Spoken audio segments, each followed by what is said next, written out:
Welcome to Myths of the Night.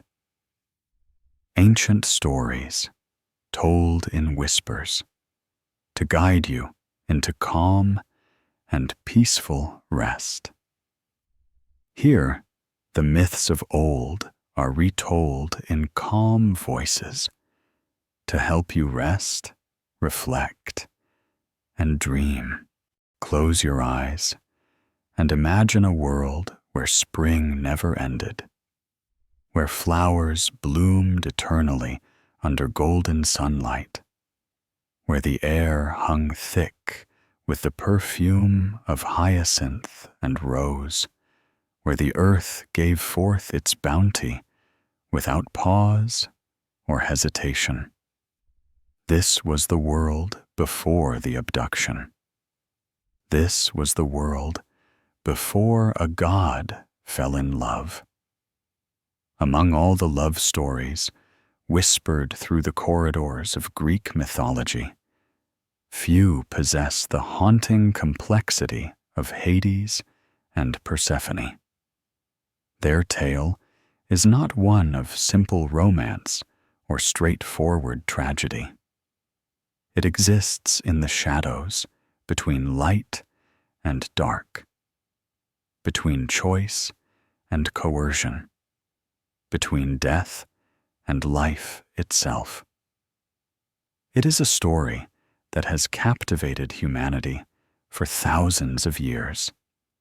And tonight, as you drift toward sleep, we'll explore every facet of this ancient romance that changed the very nature of the seasons. The Greeks understood something profound about love. They knew it wasn't always gentle.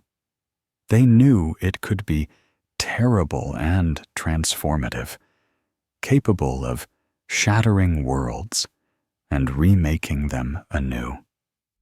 And in the story of the King of the Dead and the Maiden of Spring, they created a myth that continues to resonate because it captures something essential about the nature of desire, loss, and the compromises that love sometimes demands. The world before. In the beginning, there was only spring. The goddess Demeter, whose very name contains the ancient Greek word for mother, presided over a world of endless abundance. She was among the first generation of Olympian gods, sister to Zeus, the sky god, Poseidon, the sea god, Hera, the queen of heaven, Hestia, the goddess of the hearth, and Hades, the eldest, who had drawn the short straw in the cosmic lottery and been given dominion over the realm of the dead. Demeter's power flowed through every green thing that grew from the earth. When she smiled, wheat ripened golden in the fields. When she laughed, fruit swelled heavy on the vine.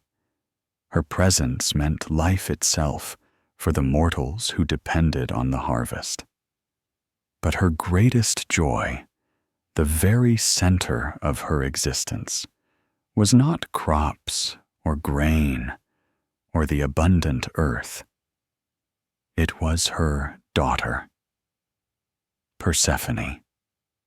In those days, she was called Kor, which simply means the maiden. She was spring personified, youth incarnate, the embodiment of everything fresh and new and full of promise. Born from a union between Demeter and her brother Zeus, Persephone had inherited her mother's connection to growing things and something else besides. A quality that made flowers turn toward her as if she were the sun itself. A radiance that caught the eye of gods and mortals alike.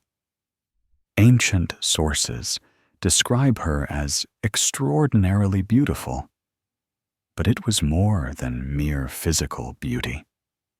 She possessed the kind of luminous innocence that comes from a life lived entirely in light, sheltered and protected, knowing nothing of darkness or death or the weight of sorrow.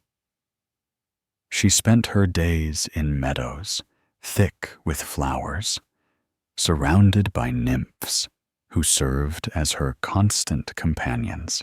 Her mother watched over her with the fierce protectiveness of a goddess who understood, perhaps better than most, how dangerous the attention of gods could be.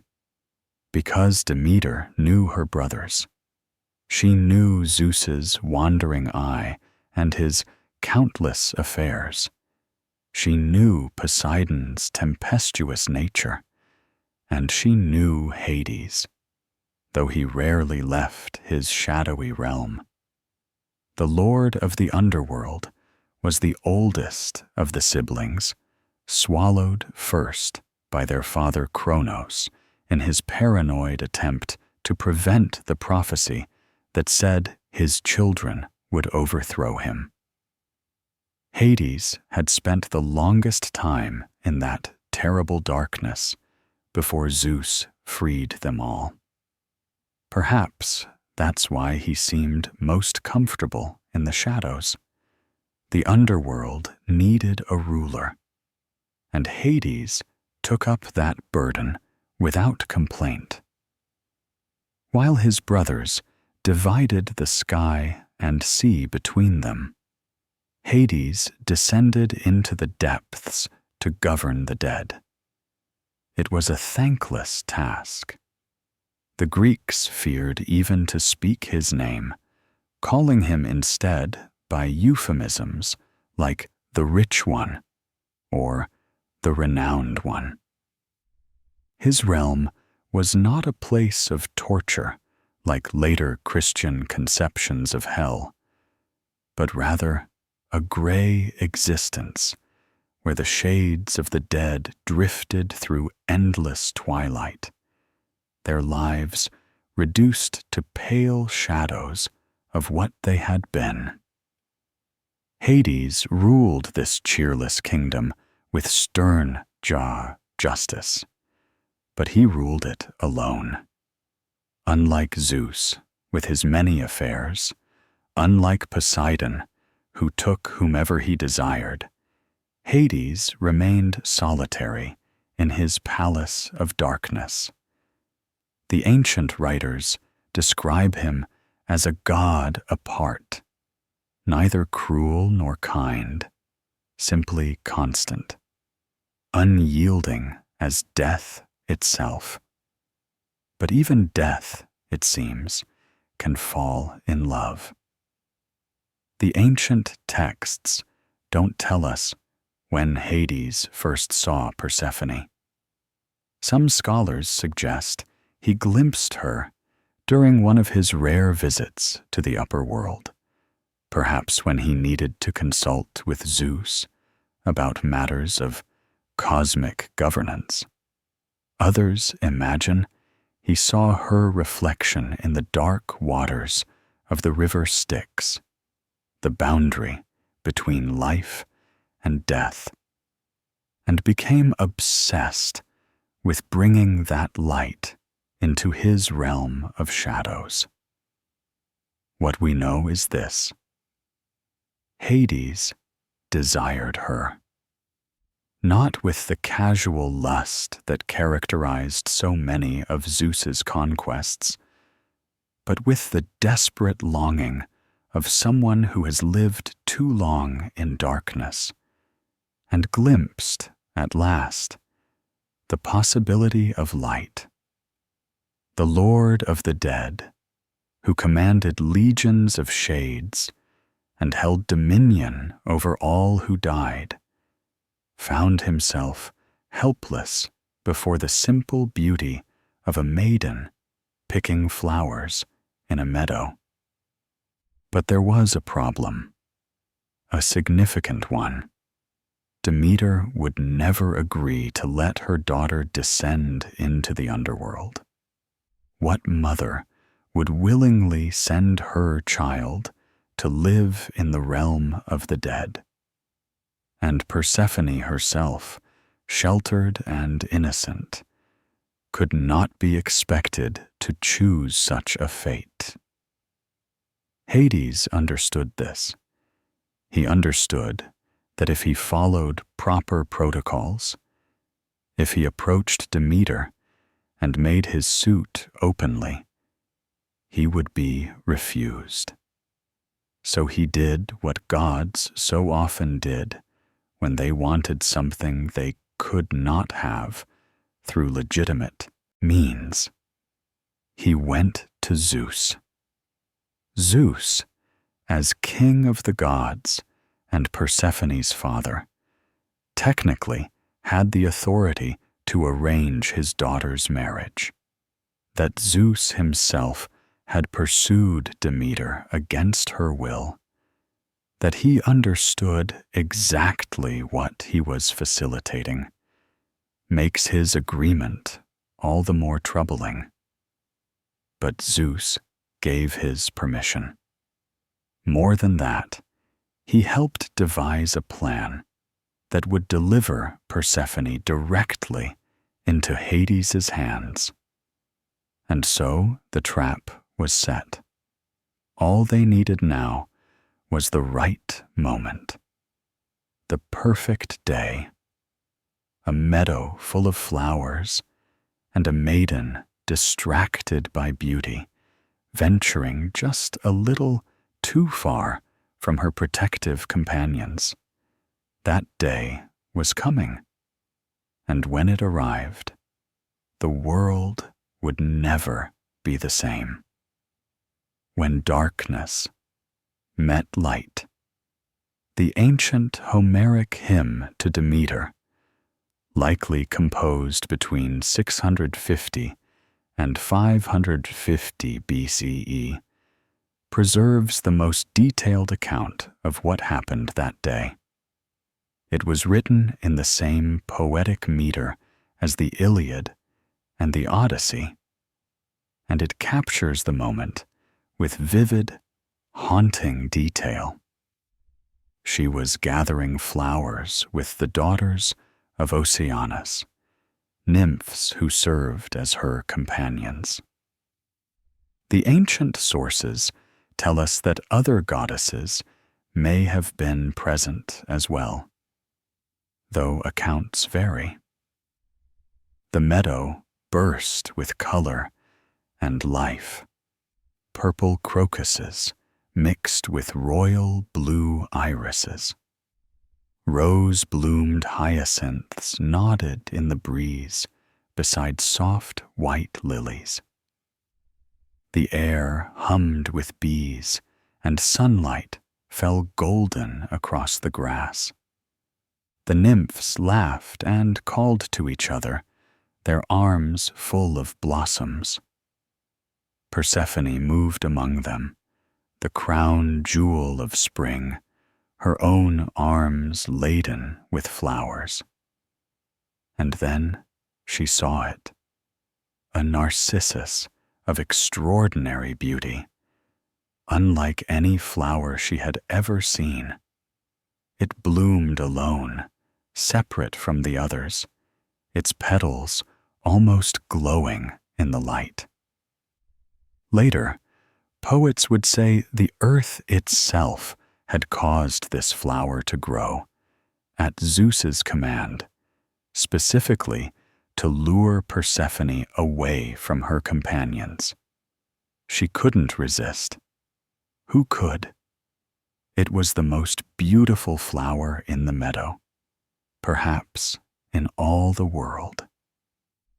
Persephone left the safety of her friends and walked toward it. She bent down, reaching out her hand to pluck it from the earth.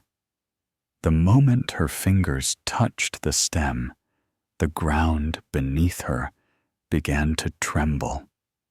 A deep rumbling shook the meadow, the kind of sound you feel in your chest before you hear it with your ears. The nymphs stopped their laughter, turning toward the sound. And then the earth simply opened up. It wasn't a gradual crack or a slow sinking. One moment the ground was solid, and the next there was a chasm, a gaping wound in the world itself. From that darkness came a chariot, pulled by coal-black horses whose eyes gleamed like flames. The chariot was gold but tarnished, beautiful but terrible. And driving it was a figure cloaked in shadows. Hades had come for his bride. Persephone screamed. The sound of it echoed across the meadow, bounced off the hills, carried out across the sea. The Homeric Hymn tells us her cry reached both the heights of heaven and the depths of the ocean. Her mother, though far away tending to her duties, heard it. The sun god Helios, who sees everything from his chariot in the sky, witnessed it all. And Hecate, the goddess of crossroads and liminal spaces, heard it from her cave and would later become important to Demeter's search. But in that moment, no one could help her. The nymphs stood frozen, helpless. The goddesses who had accompanied her were somehow absent or looking away. And Hades was already moving. He snatched her up with one arm, pulling her into the chariot beside him. Ancient writers disagree on the details of this moment. Some say Persephone fought, beating her fists against his chest, screaming for her mother. Others suggest she was too shocked to resist, too stunned by this sudden, violent rupture in her perfect world. The Roman poet Ovid would later describe her as reaching out desperately toward the daylight as she was dragged down. What was Hades thinking in that moment? Did he tell himself this was love? Did he convince himself that she would come to understand, to accept, perhaps even to return his feelings? Or did he, in the selfishness that so often characterizes divine action in Greek mythology, simply not care whether she wanted this or not? The horses plunged downward, the earth closed behind them, and Persephone disappeared into the underworld, leaving nothing behind but scattered flowers and the echo of her scream hanging in the suddenly cold air. The nymphs, who had been her companions, stood in shocked silence.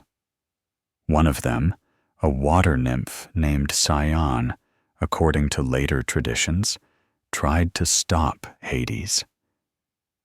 The story goes that she threw herself in his path, begging him to return the maiden.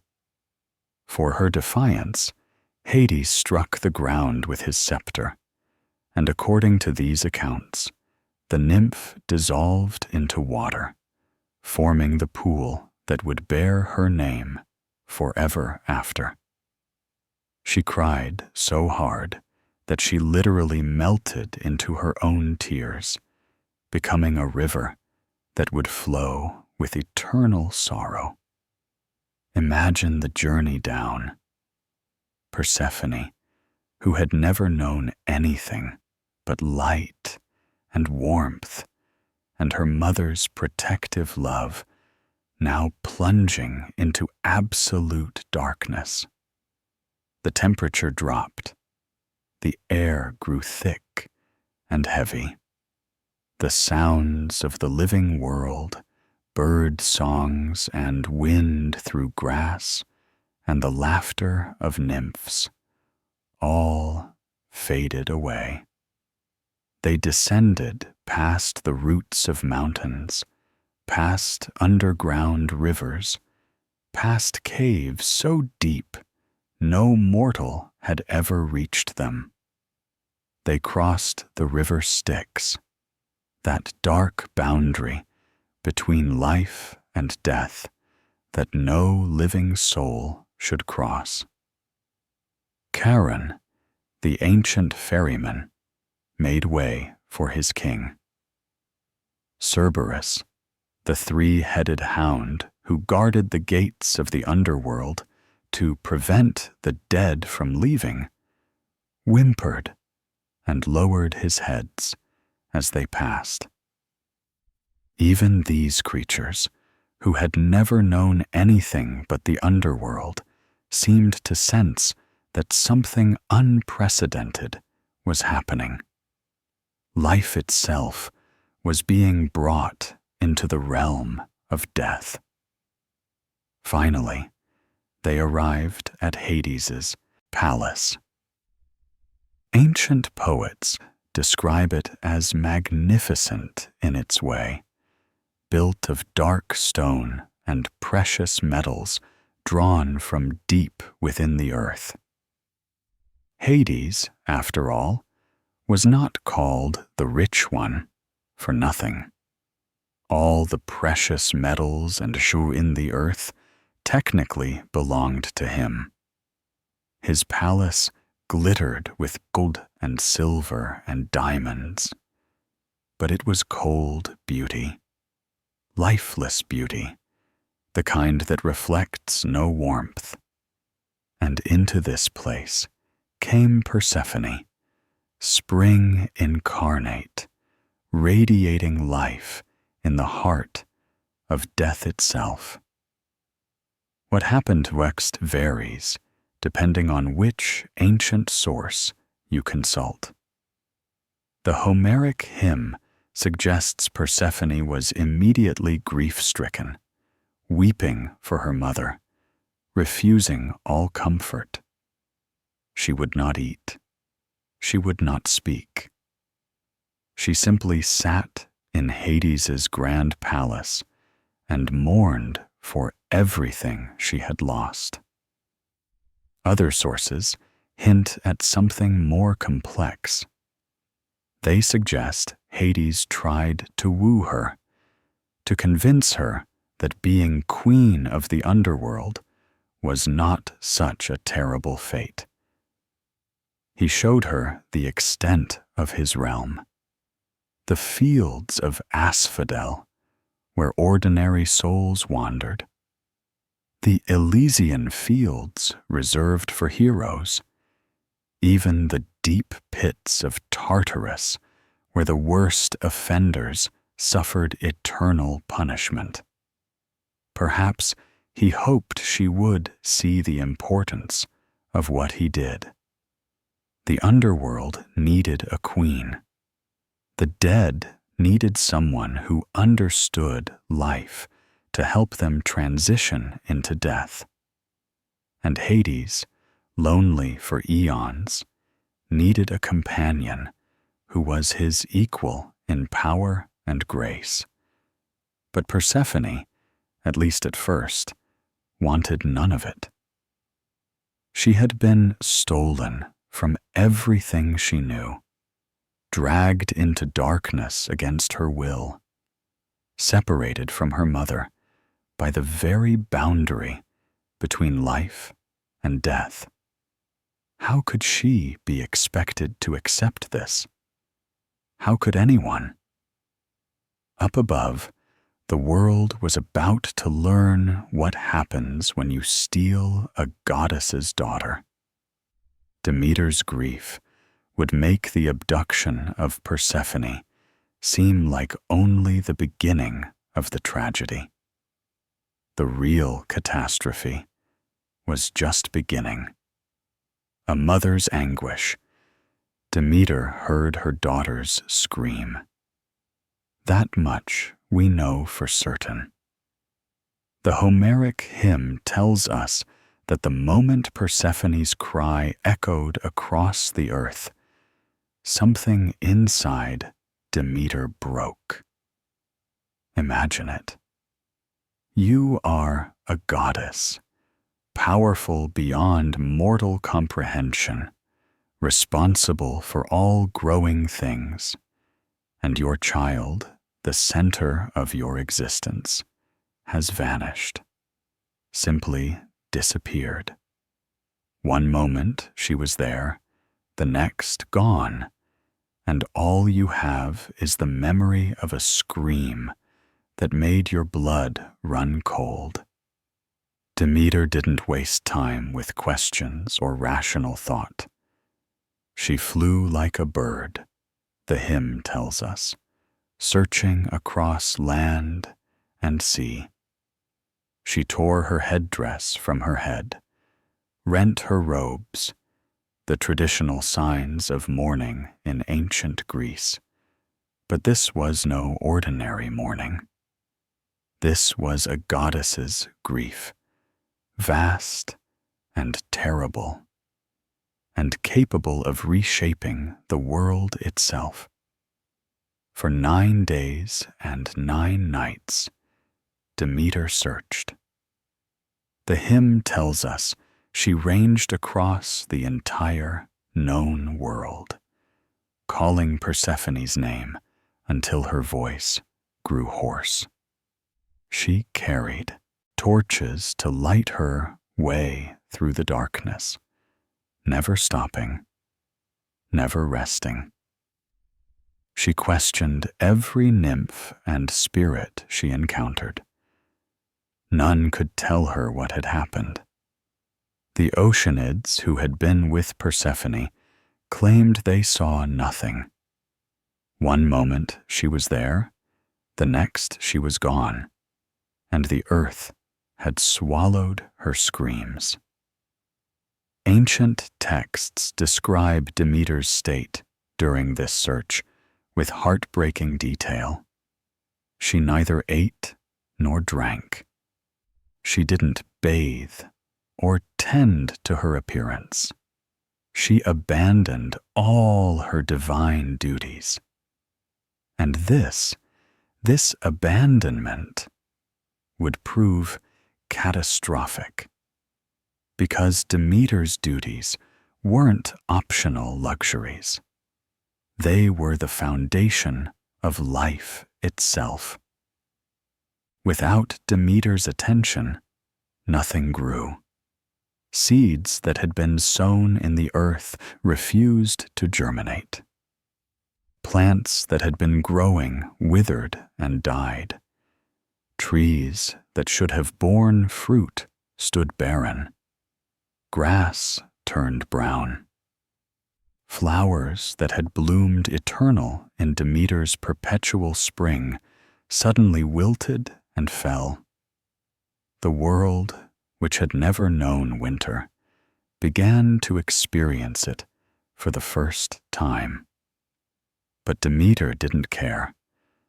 Let the world starve. Let humanity perish. Let the gods go without their offerings and honors. What did any of it matter if Persephone was gone?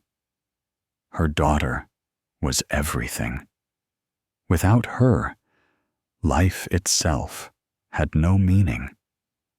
On the 10th day, Demeter finally got her first solid lead. Hecate, the mysterious goddess of crossroads and magic, approached her. Hecate had heard Persephone's scream from her cave, but, like everyone else, hadn't seen what happened. Together, the two goddesses went to consult Helios, the sun god, who sees everything that happens under his light.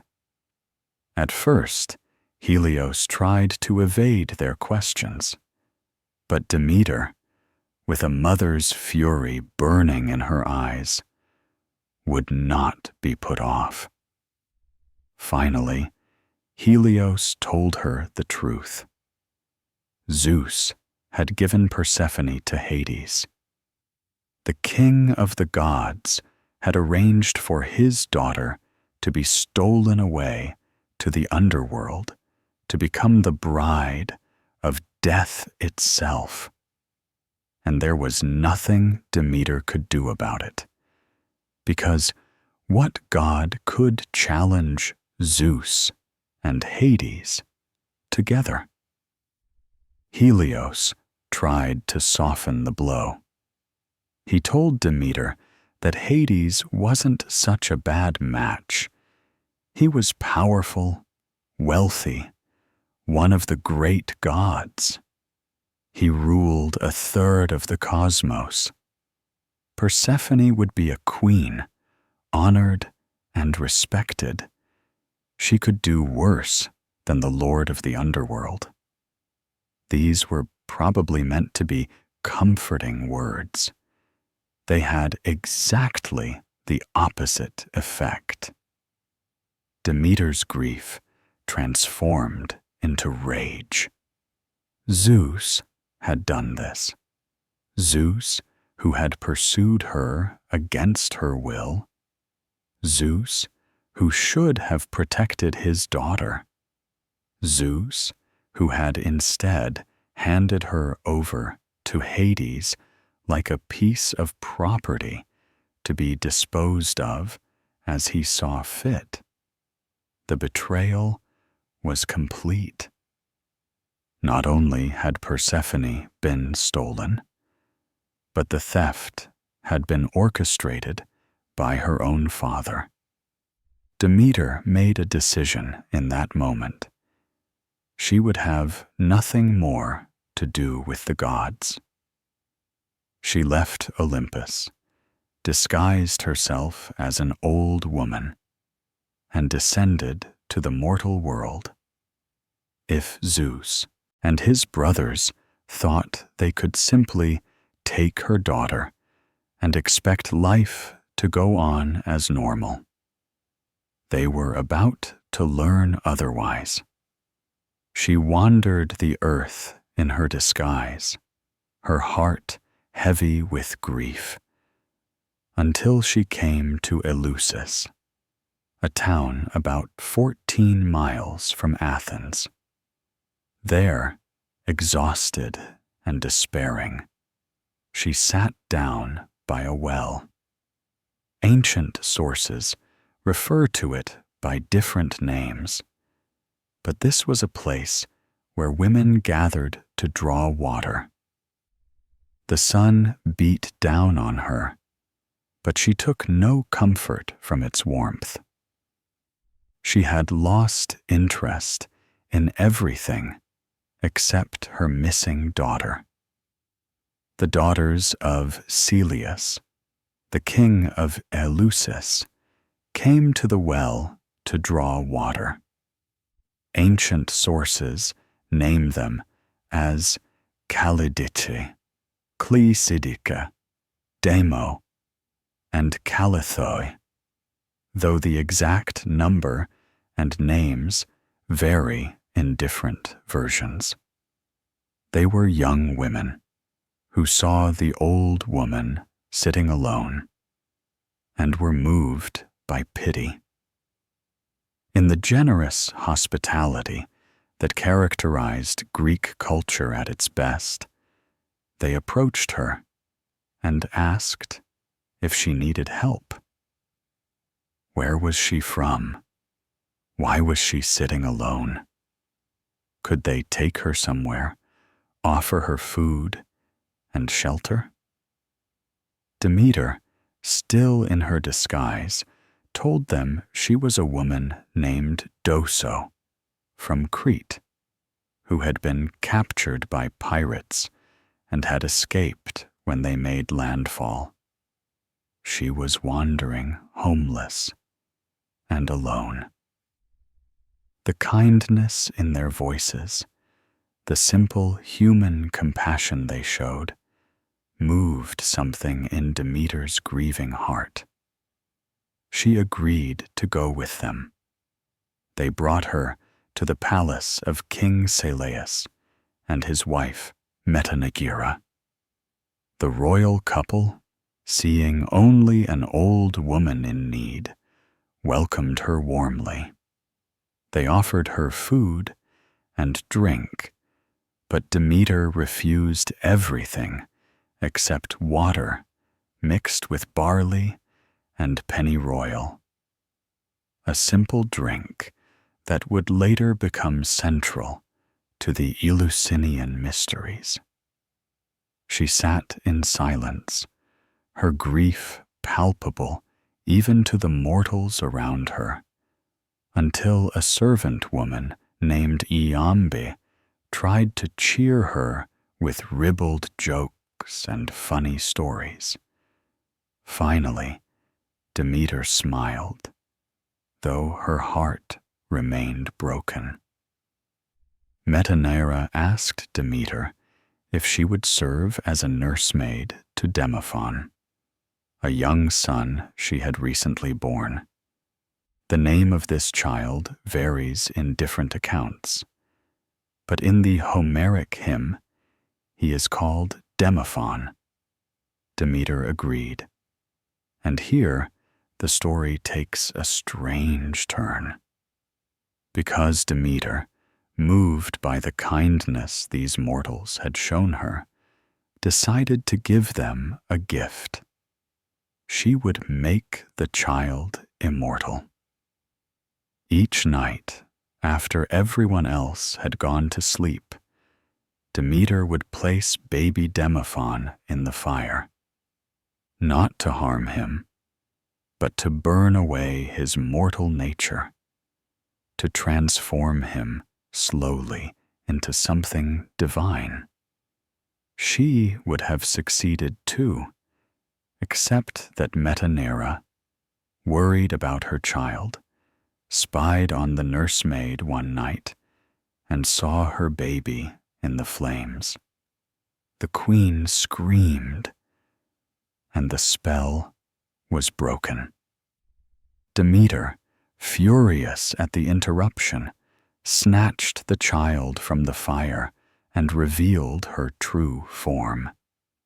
She blazed with divine light, filling the palace with her presence, and rebuked Metaneira for her lack of faith. The child would remain mortal, she proclaimed. But in recognition of the family's kindness, she would grant them a different gift. She commanded them to build her a temple in Eleusis, and she would teach them sacred mysteries that would allow them to find hope even in the face of death. The people of Eleusis obeyed.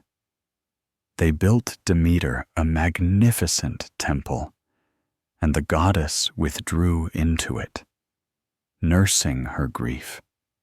And from within those walls, she issued a decree that would force even Zeus to take notice. Until Persephone was returned to her, not a single seed would grow. The earth would remain barren. Humanity would starve. And the gods, who depended on human sacrifices and worship for their honors and offerings, would suffer along with the mortals. This was Demeter's power, and she wielded it without mercy. The world had taken her daughter. Very well then. the world would learn what life was like without Demeter's blessing. The famine that followed was unprecedented. Nothing grew. Nothing. The fields lay fallow and dead. Cattle starved. People began to die.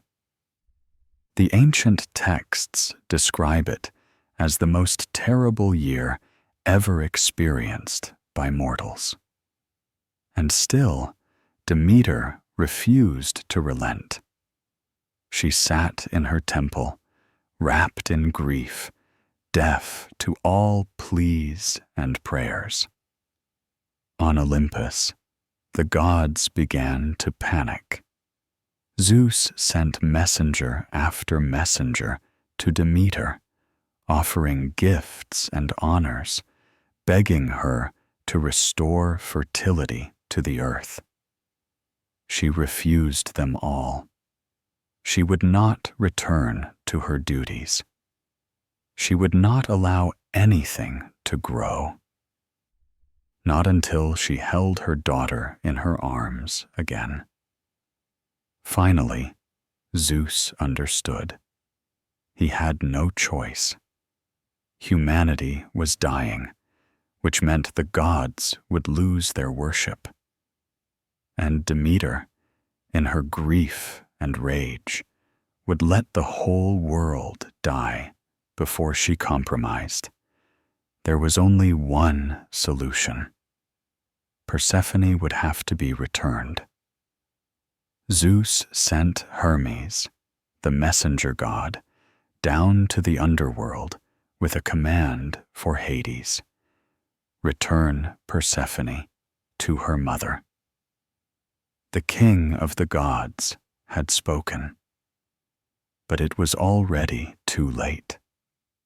Because while Demeter searched and grieved and threatened the world with eternal winter, something had happened in the darkness of the underworld. Something that would complicate everything and ensure that Persephone could never truly return home again. The pomegranate seeds. When Hermes arrived in the underworld, expecting to find a grief-stricken maiden desperate to escape, he found something very different. The Persephone he encountered was not the frightened girl who had been dragged screaming into the dark. This Persephone sat beside Hades on a throne. She wore a crown. She carried herself with the bearing of a queen. What had happened during those long months in the underworld? The ancient sources give us only fragments, but we can piece together a story that grows more complex the more closely we examine it. At first, certainly, Persephone refused everything. She wouldn't eat. She wouldn't speak. She sat in Hades's palace like a ghost, a shade of her former self, mourning for the sunlight and flowers and her mother's love. Hades, for his part, showed a surprising patience. He didn't force himself on her. He didn't demand her affection. He simply waited. And slowly, grudgingly, Persephone began to see her situation differently. She was trapped in the underworld, yes, but she was also undeniably its queen. Hades had given her equal authority over his realm. When the dead arrived at the shores of the Styx, Persephone helped judge them. When souls needed comfort or guidance, Persephone provided it.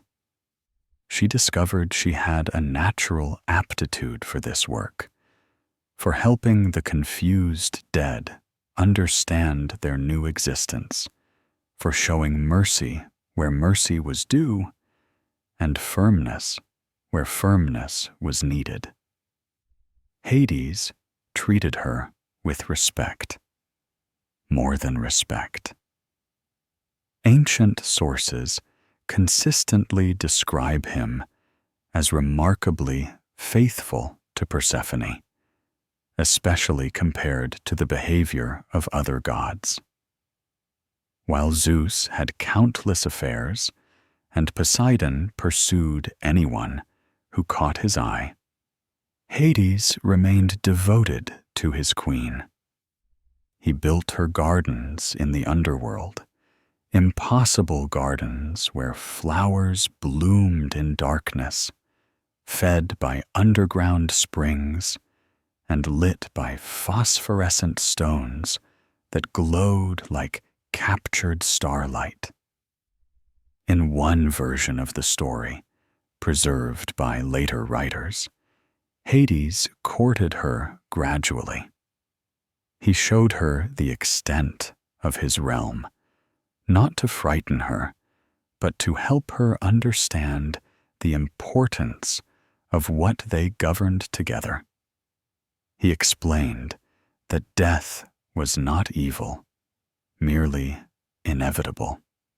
Someone had to guide souls through the transition from life to death.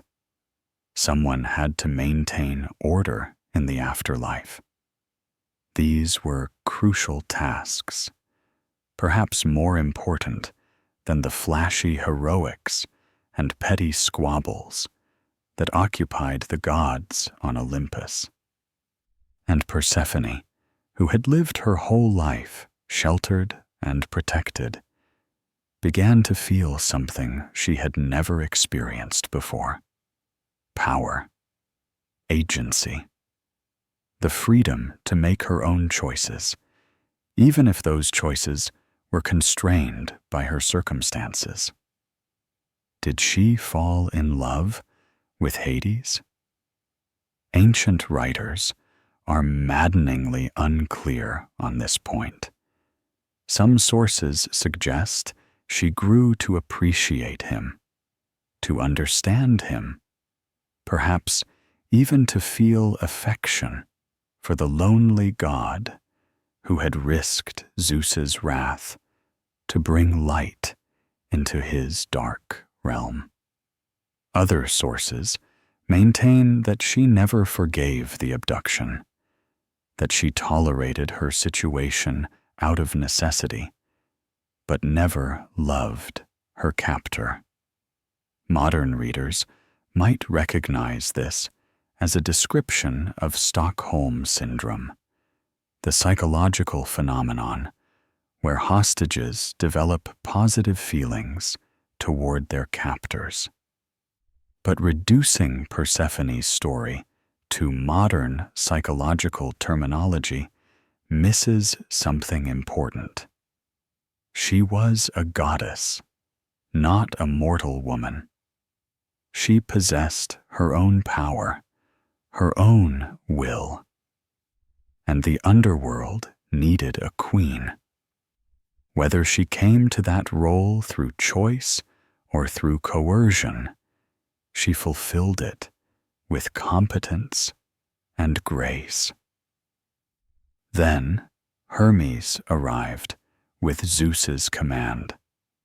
Persephone must be returned. Hades, surprisingly, did not argue. Perhaps he had always known this moment would come. Perhaps he understood that Demeter's grief could not be allowed to destroy the world. He agreed to send Persephone back. But he had one request. Would she eat something before she left? Just a small morsel to remember him by? Here is where the pomegranate enters the story. that blood-red fruit that would bind Persephone to the underworld forever. The details vary depending on which ancient source you consult. Some say Hades tricked her into eating the seeds. Others claim he openly told her what would happen if she consumed food from the underworld. One version suggests a gardener named Ascalaphus saw her eat and tattled to the other gods, leading Persephone to transform him into an owl in revenge. The number of seeds varies too. The Homeric Hymn mentions that she ate the seed of a pomegranate, singular. But later writers expanded this to multiple seeds. Some say 3 or 4. Others say 6 or 7. The most common version, popularized in later retellings, settles on 6 seeds. Why does this matter? Because in ancient Greek belief, anyone who consumed food or drink in the underworld became bound to it. The dead could not return to life because they had eaten the food of the dead. It was an ironclad rule, and Persephone, whether through trickery or choice or simple hunger, after months of refusing all sustenance, had broken that rule. The pomegranate itself is heavy with symbolism. It was associated with marriage in ancient Greece. Brides would eat pomegranate seeds, and the fruit was broken open during wedding ceremonies to ensure fertility. The blood-red color of the seeds, the way they burst forth when the fruit is opened, the sheer abundance of seeds in a single pomegranate, all of this connected the fruit to life, to fecundity, to the cycle of death and rebirth that Persephone now embodied. Some scholars suggest the pomegranate represents sexuality, the loss of virginity, the transformation from maiden to woman. Others see it as a symbol of wisdom gained through suffering, the knowledge that comes from experiencing darkness. The ancient myth itself offers multiple interpretations, refusing to settle on a single meaning. What we know is this: Persephone ate the pomegranate seeds, and in doing so, whether she understood the consequences or not, she bound herself to the underworld. She could not remain above ground permanently because she had consumed the food of the dead. The rules of the cosmos itself prevented it. When Hermes brought Persephone back to the surface, Demeter wept with joy. Mother and daughter embraced, and the earth immediately began to respond to Demeter's happiness. Green shoots pushed up through the brown soil. Flowers bloomed. Trees budded.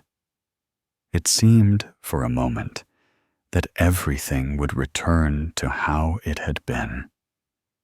Then Demeter asked the crucial question: had Persephone eaten anything in the underworld? The silence that followed must have been terrible, because both of them understood what the answer meant. Persephone admitted she had eaten the pomegranate seeds. Some versions say she was in tears, understanding she had doomed herself. Others suggest she was calm, accepting, perhaps even relieved. She would not have to choose between her mother and her husband. The choice had been made for her. Demeter's joy turned to despair. She raged at Zeus and Hades and the unfairness of cosmic rules that would prevent her from keeping her daughter. The world began to wither again as Demeter's grief reasserted itself. Zeus intervened. He recognized that they needed a compromise, something that would satisfy Demeter's need to have her daughter while respecting the binding power of the underworld food. After some divine negotiation, a solution emerged. Because Persephone had eaten either 3, 4, 6, or 7 seeds, depending on which source you believe, she would spend that many months in the underworld each year. The rest of the time, she would return to the surface to be with her mother. Different ancient sources give different divisions. The Homeric Hymn suggests Persephone spends 1/3 of the year below and 2/3 above. Later writers sometimes say half and half. Modern retellings often settle on 6 months in each realm, 1 month for each seed she consumed. And so the pattern was established. For part of each year, Persephone would return to Hades in the underworld, descending back into darkness to fulfill her duties as Queen of the Dead. And during those months, Demeter would mourn her daughter's absence, and the earth would become barren and cold. Winter had come into the world. But when Persephone returned to the surface, spring would return with her. Demeter's joy would cause plants to bloom and crops to grow. Summer would ripen the harvest. And then, as the appointed time approached for Persephone to descend once more, autumn would arrive, the dying season when leaves fell and plants withdrew their life force back into the earth, preparing for the cold months ahead. The Greeks had created an explanation for the seasons themselves through this tale of divine love, loss, and compromise. But more than that, they had created something profoundly true about the nature of existence. Life and death were not opposites, but partners, eternally bound to each other, cycling endlessly. Joy and sorrow were inseparable. Love itself could be both beautiful and terrible, capable of transforming those who experienced it in ways they could never have anticipated. The compromise and the seasons. The arrangement that Zeus brokered between Demeter and Hades created one of the most elegant explanations for natural phenomena in all of Greek mythology. But it also established something far more interesting. A goddess who would spend her existence split between 2 worlds, 2 identities, 2 versions of herself. During her months on the surface with Demeter, Persephone became core again, the maiden of spring. She walked through meadows with her nymph companions. She helped her mother tend to growing things. She embodied youth and renewal and the fresh promise of life beginning anew. Ancient art from this period often depicts her surrounded by flowers, her face radiant, her bearing joyful. But when the time came for her to descend back into the underworld, something changed. The transformation was both psychological and symbolic. The maiden became the queen. Kor became Persephone, a name that some scholars connect to words meaning bringer of destruction, or she who destroys the light. Where Kor was gentle and innocent, Persephone was formidable and wise. Where Kor picked flowers, Persephone judged the dead and maintained order in the realm of shadows. This duality became central to her identity. She was the only deity in the Greek pantheon who regularly moved between the world of the living and the realm of the dead. She understood both in a way no other god could. She had experienced the violent rupture of being torn from light into darkness. She knew what it was like to lose everything familiar and be forced to adapt to a completely alien existence. And perhaps because of this, she became uniquely qualified to help others through similar transitions. The relationship between Persephone and Hades during these annual reunions is one of the most intriguing aspects of the myth, and ancient sources are frustratingly vague about the details. We know from various stories that they functioned as partners in ruling the underworld. They made decisions together about the fate of souls. They presented a united front to visitors and petitioners. Unlike Zeus and Hera, whose marriage was characterized by constant conflict and infidelity, Hades and Persephone's relationship seemed to be one of mutual respect and cooperation. Hades, as we've mentioned, was remarkably faithful to his wife. This sets him apart from virtually every other male deity in Greek mythology. While Zeus pursued countless affairs, and Poseidon forced himself on whomever he desired, Hades remained constant to Persephone.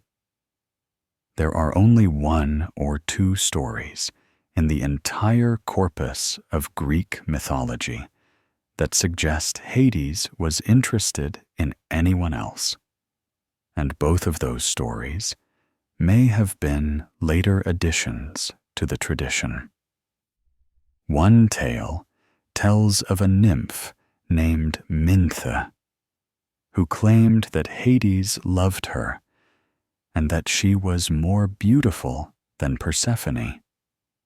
The queen, hearing these boasts, transformed Minthe into the mint plant, crushing her beneath her heel.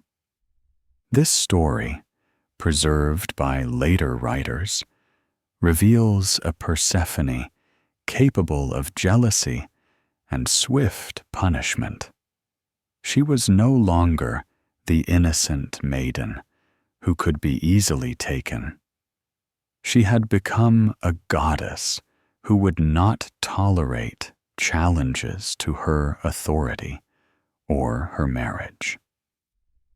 Another story involves Lus, a nymph whom Hades supposedly pursued before his marriage to Persephone.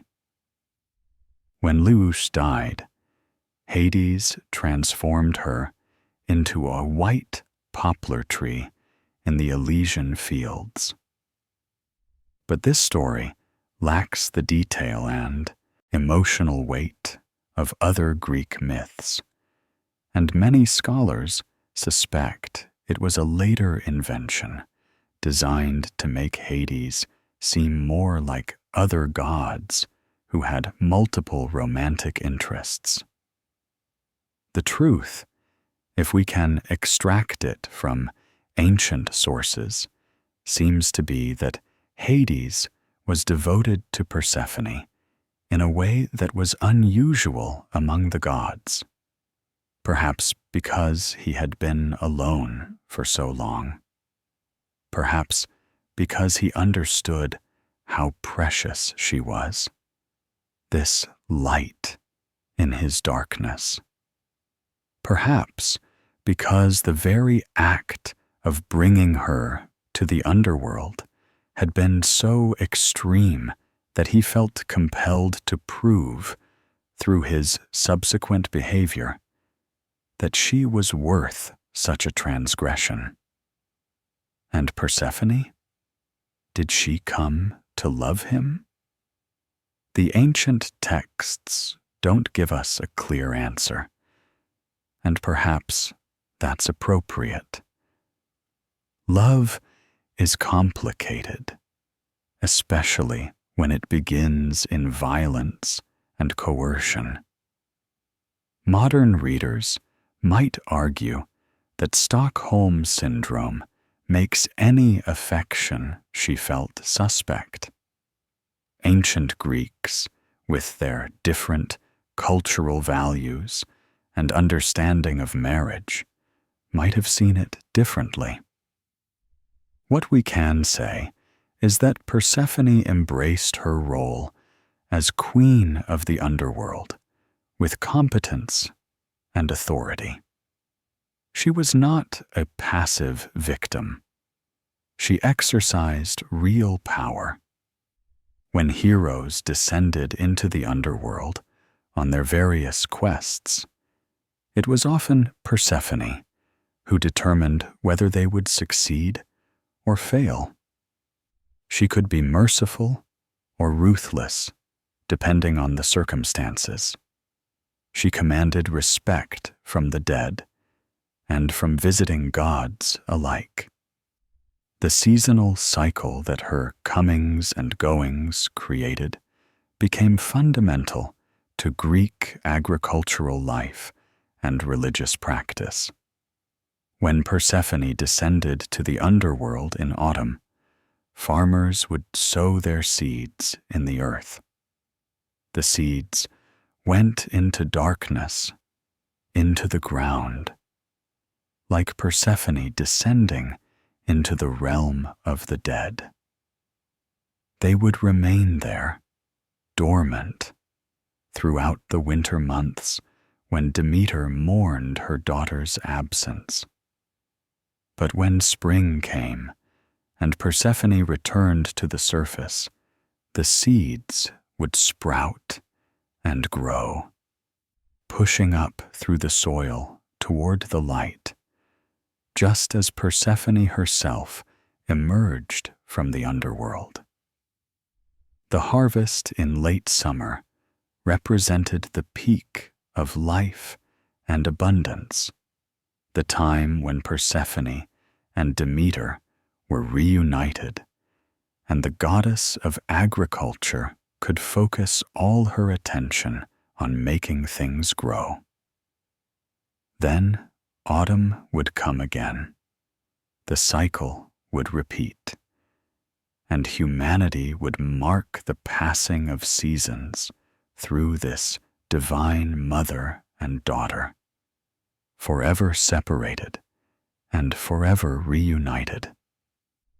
Some ancient sources suggest that Persephone came to appreciate the balance her life required. She loved her mother, certainly, and enjoyed her time on the surface. But the underworld had become her home, too. She had responsibilities there, important work that no one else could do. The dead needed her guidance. Hades needed her partnership. And perhaps, in the quiet moments in their palace of shadows, she found a kind of peace that the bright, busy world above could never offer. There's a certain tragedy in being the only one who can bridge two irreconcilable worlds. Persephone could never be fully core again. The innocent maiden who knew nothing of darkness. But she could never be only the queen of the dead either, forever separated from sunlight and her mother's love. She existed in the space between, belonging completely to neither realm, essential to both. And in that liminal space, that threshold between life and death, light and darkness, she became something unique in the pantheon, a goddess who understood transformation, who knew that death was not an ending, but a transition, who recognized that darkness was not evil, but necessary, part of the eternal cycle that made life possible. The ancient Greeks saw in Persephone's story a reflection of agricultural reality. Seeds must be buried in darkness before they can grow toward light. Plants must die back in winter before they can bloom again in spring. Death and life are not enemies, but partners in an endless dance. And from this understanding grew something profound. A mystery religion that would become one of the most important spiritual movements in the ancient world. The Eleusinian Mysteries. About 14 miles northwest of Athens, near the modern town of Eleusina, lie the ruins of what was once among the most sacred sites in ancient Greece. The sanctuary of Demeter at Eleusis, where the goddess had withdrawn in her grief, and where she eventually taught her mysteries to humanity, became the center of a religious cult that would endure for nearly 2,000 years. The Eleusinian Mysteries, as they came to be known, were not like typical Greek religious practices. They required initiation. They involved secret rituals that participants were forbidden from revealing upon pain of death according to the strict vow they swore. And they promised something that ordinary Greek religion did not typically offer in such explicit terms: a blessed afterlife for those who had been initiated into the mysteries. This was revolutionary. In standard Greek belief, the afterlife was rather bleak for most people. Most souls went to the asphodel fields, a gray twilight realm where they existed as pale shadows of their former selves, neither particularly happy nor suffering, just endlessly existing. Only the greatest heroes might reach the Elysian fields, a place of eternal peace and pleasure. The rest of humanity faced an eternity that, while not torturous, was far from appealing. But the Eleusinian Mysteries offered hope. They taught that death was not the end, that through understanding the secret knowledge of Demeter and Persephone, one could achieve a better fate in the afterlife. The exact nature of this blessing remains unknown because the initiates kept their oaths of secrecy remarkably well. We have scattered references from ancient writers, archaeological evidence from the sanctuary itself, and a few tantalizing descriptions from people who claimed to have been initiated. But the core mysteries remain mysterious even today. What we know is that the celebrations at Eleusis occurred annually. The greater mysteries, the most important ceremonies, took place around September or October, in the month the Greeks called Boedromion. The festival mirrored Demeter's search in important ways, lasting 9 days total, echoing the 9 days Demeter had searched for her daughter. The festivities began in Athens, where initiates would gather at a sanctuary dedicated to Demeter. On one of the early days of the festival, the sacred objects of the cult were brought from Eleusis to Athens in a solemn procession. These objects, kept in special containers, were so sacred that their exact contents remained known only to the high priests. Scholars have suggested they might have included agricultural symbols like wheat, though the truth remains uncertain. An early day of the festival involved a purification ritual. The initiates would go to the sea, some sources say at Phaleron Bay, each bringing a small pig that would be sacrificed and ritually bathed in the salt water. This purification was essential, as participants needed to be cleansed before they could receive the holy mysteries.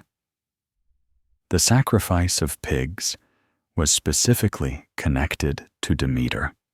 According to tradition, when the earth opened and Hades emerged to abduct Persephone, a swineherd's pigs had fallen into the chasm along with the goddess, creating an enduring connection between these animals and the myth. Another day was devoted to fasting, where initiates would refrain from eating, experiencing a small taste of the suffering and deprivation that Demeter had endured while searching for Persephone. They would drink only the kykeon, that special mixture of barley water and mint that Demeter had accepted from the people of Eleusis, according to the myth. Some scholars have speculated that the kykeon might have contained psychoactive substances, possibly ergot, a fungal parasite that contains compounds related to LSD. Though this remains a subject of scholarly debate with no definitive evidence. Then came the great procession. Thousands of initiates would walk the sacred way from Athens to Eleusis, a journey of approximately 14 miles along a road that had been used for this purpose for centuries. They carried torches, just as Demeter had carried torches during her search. They sang hymns and ritual songs. At certain points along the route, they would stop to perform ceremonies at sacred sites.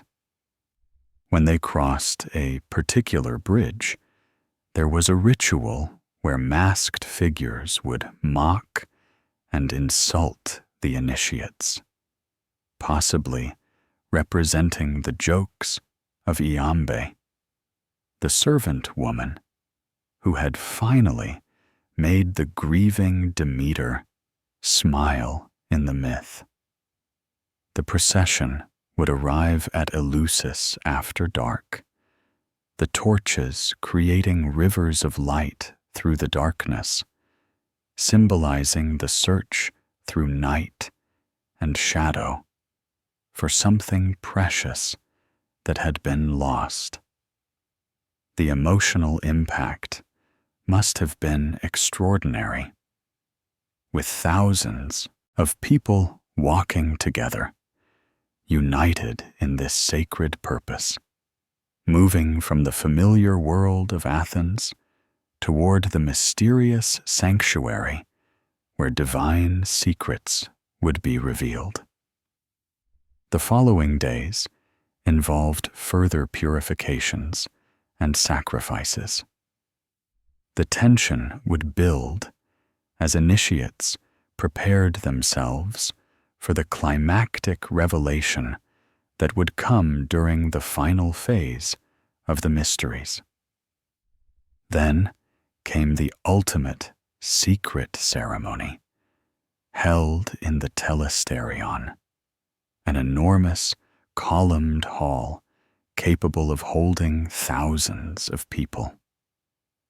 The building was unique in Greek architecture, designed not for viewing sacrifices from the outside like typical temples, but for containing participants within its walls. Inside, in what we can imagine was complete darkness at first, the initiates would sit on stone steps that lined the walls, waiting in silence for the revelation to begin. What happened next is the greatest secret of the ancient world, maintained successfully for nearly 2,000 years. We know from fragmentary references that the rituals involved things shown, things said, and things done, suggesting a multi-sensory experience that combined visual spectacle with spoken words and participatory action. Ancient writers suggest there was music, dancing, and dramatic performances that reenacted the myth of Demeter and Persephone. Some accounts suggest that initiates experienced visions, perhaps aided by properties of the kykeon they had consumed, or simply through the power of dramatic presentation in darkness, followed by sudden light. Based on what we can piece together, they likely saw representations of the underworld, of Persephone's descent and return, of death and rebirth. The ritual apparently conveyed that death was not an ending, but a transformation, that the soul continued after the body died, that there was hope for a blessed existence in the afterlife. The Roman statesman Cicero, who was initiated into the mysteries, wrote that the ceremonies gave participants not just a better way to live, but also a better way to die. The Christian writer Clement of Alexandria, trying to discredit the pagan mysteries, revealed that the sacred formula of Eleusis included the words, "I have fasted, I have drunk the kykeon, I have taken from the chest, and after working, placed in the basket, and from the basket into the chest. This cryptic phrase likely referred to ritual actions performed by initiates, but its exact meaning remains obscure. At what seems to have been the climax of the ceremony, a figure, likely the hierophant or chief priest, would emerge from the inner sanctum holding up a single ear of wheat that had been reaped in silence. This simple agricultural symbol could have represented the entire mystery, death and rebirth, the seed that must be buried in darkness before it can grow toward light, the cycle that Persephone herself embodied through her annual descent into the underworld and return to the surface. The profound impact of the Eleusinian Mysteries on ancient Greek society cannot be overstated. For nearly 2,000 years, from roughly 1600 BCE until 392 CE, thousands of people made the pilgrimage to Eleusis every autumn. Rich and poor, slave and free, men and women, Greek and foreign-born, all could be initiated provided they spoke Greek and had not committed murder.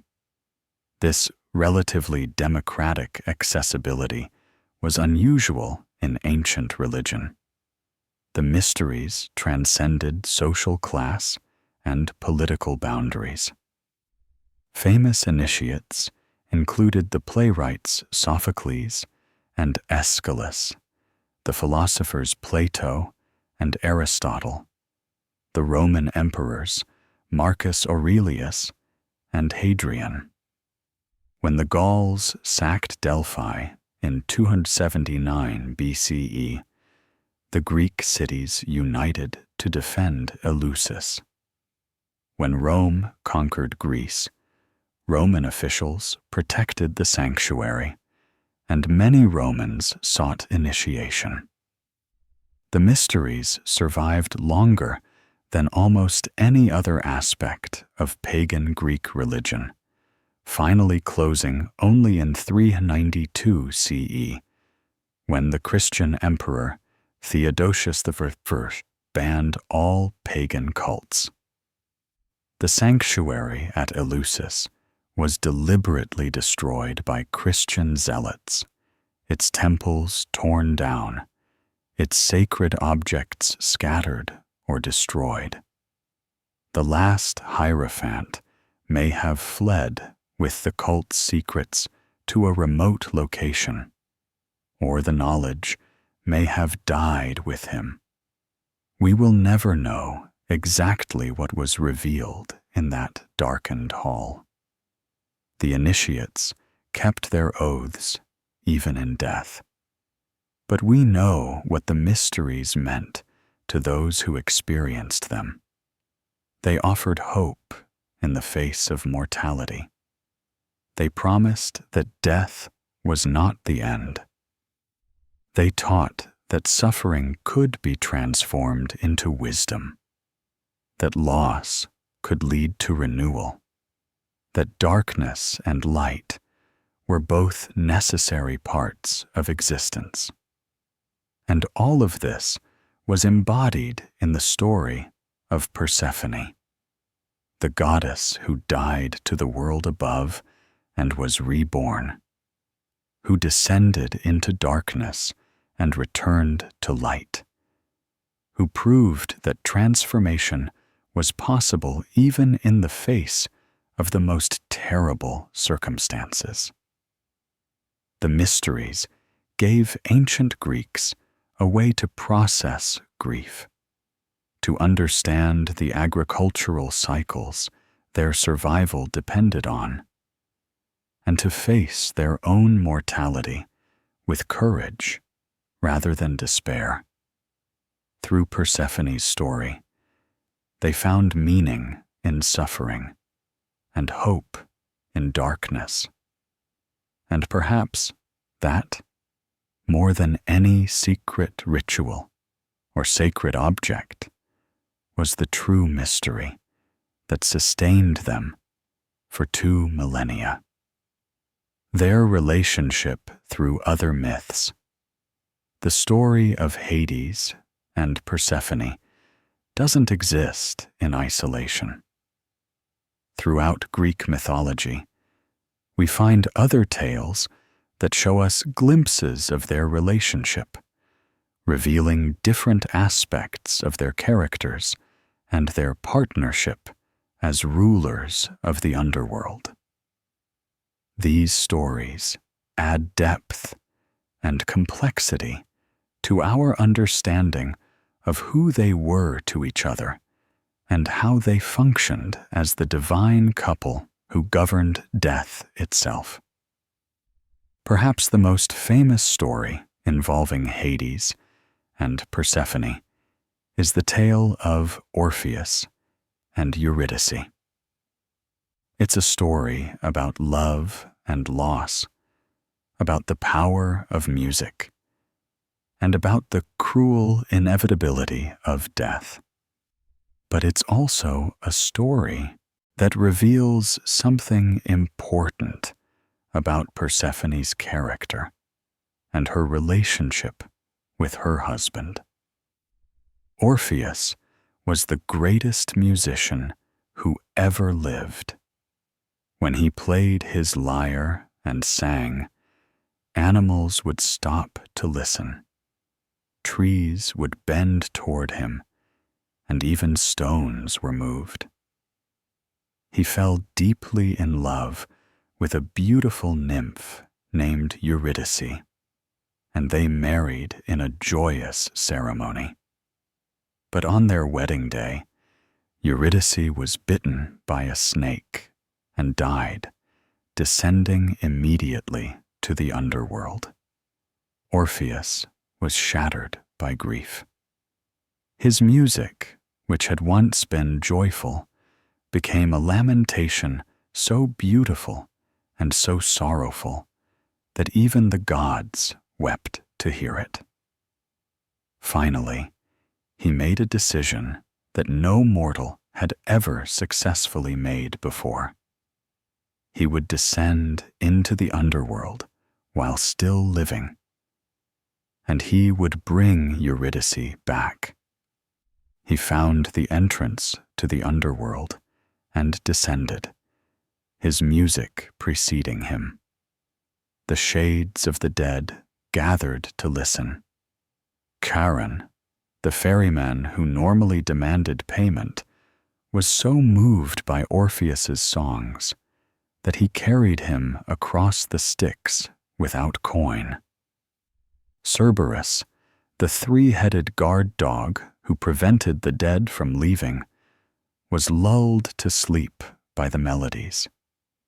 And finally, Orpheus stood before the thrones of Hades and Persephone. Here, the ancient sources all agree on what happened next. Orpheus sang for the king and queen of the underworld. He sang of his love for Eurydice. He sang of the injustice of her early death. He sang of his grief, which was so profound that it might kill him, too, if he could not have her back. And most importantly, he reminded them that all mortals must eventually come to the underworld. Eurydice would return to them in time. But for now, while life still flowed in her veins, and her appointed span was not yet complete, could they not show mercy and return her to the world above? The Roman poet Ovid, in his Metamorphoses, describes this scene with particular poignancy. He writes that for the first time, the Furies wept. Tantalus forgot his eternal thirst and stopped reaching for the water that always receded from him. Ixion's wheel ceased its endless turning.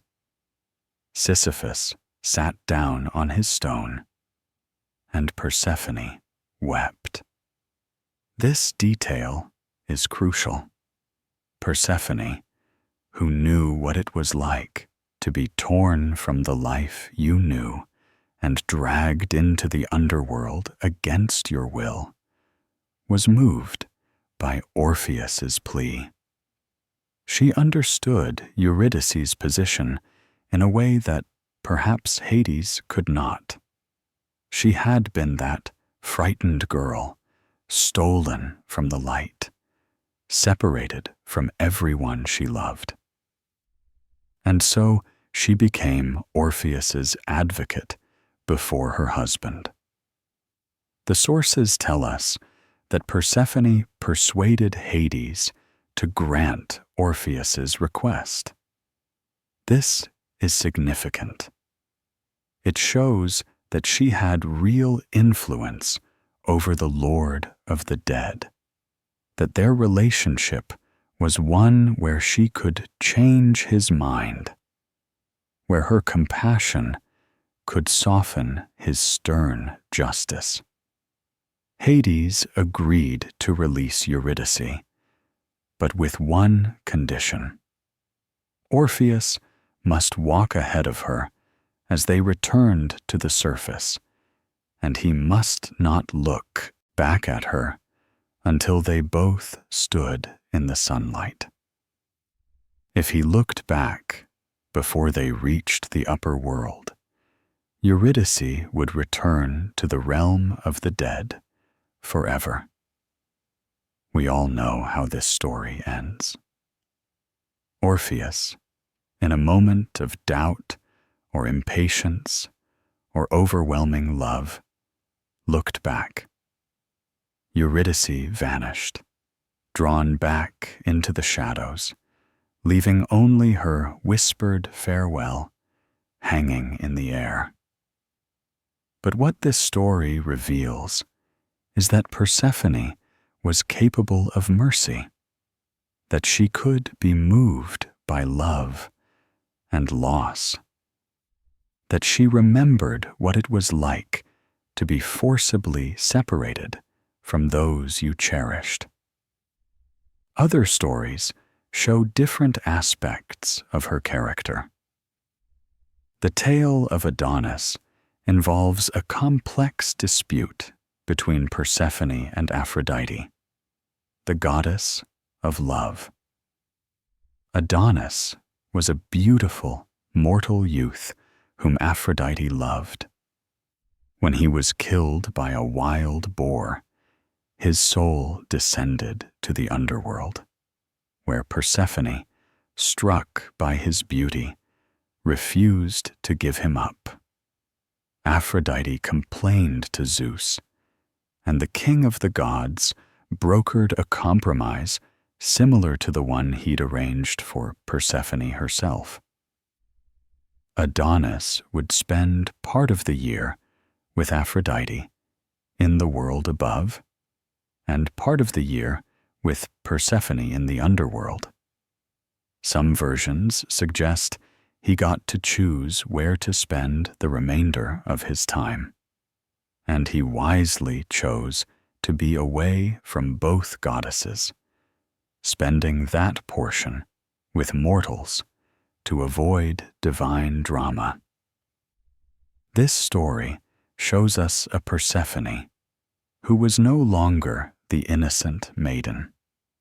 She was now a goddess who could desire, who could compete with Aphrodite herself for a lover's attention, who could be stubborn and possessive. She had become complex, multifaceted, capable of the full range of divine behavior that characterized the other gods. The story of Mynthe, which we mentioned earlier, also reveals this mature Persephone. When the nymph Mynthe boasted that she was more beautiful than Persephone, and that Hades would soon return to her, she was transformed into the mint plant. Ancient sources disagree on whether it was Persephone herself or her mother Demeter who performed the transformation. But the message was clear.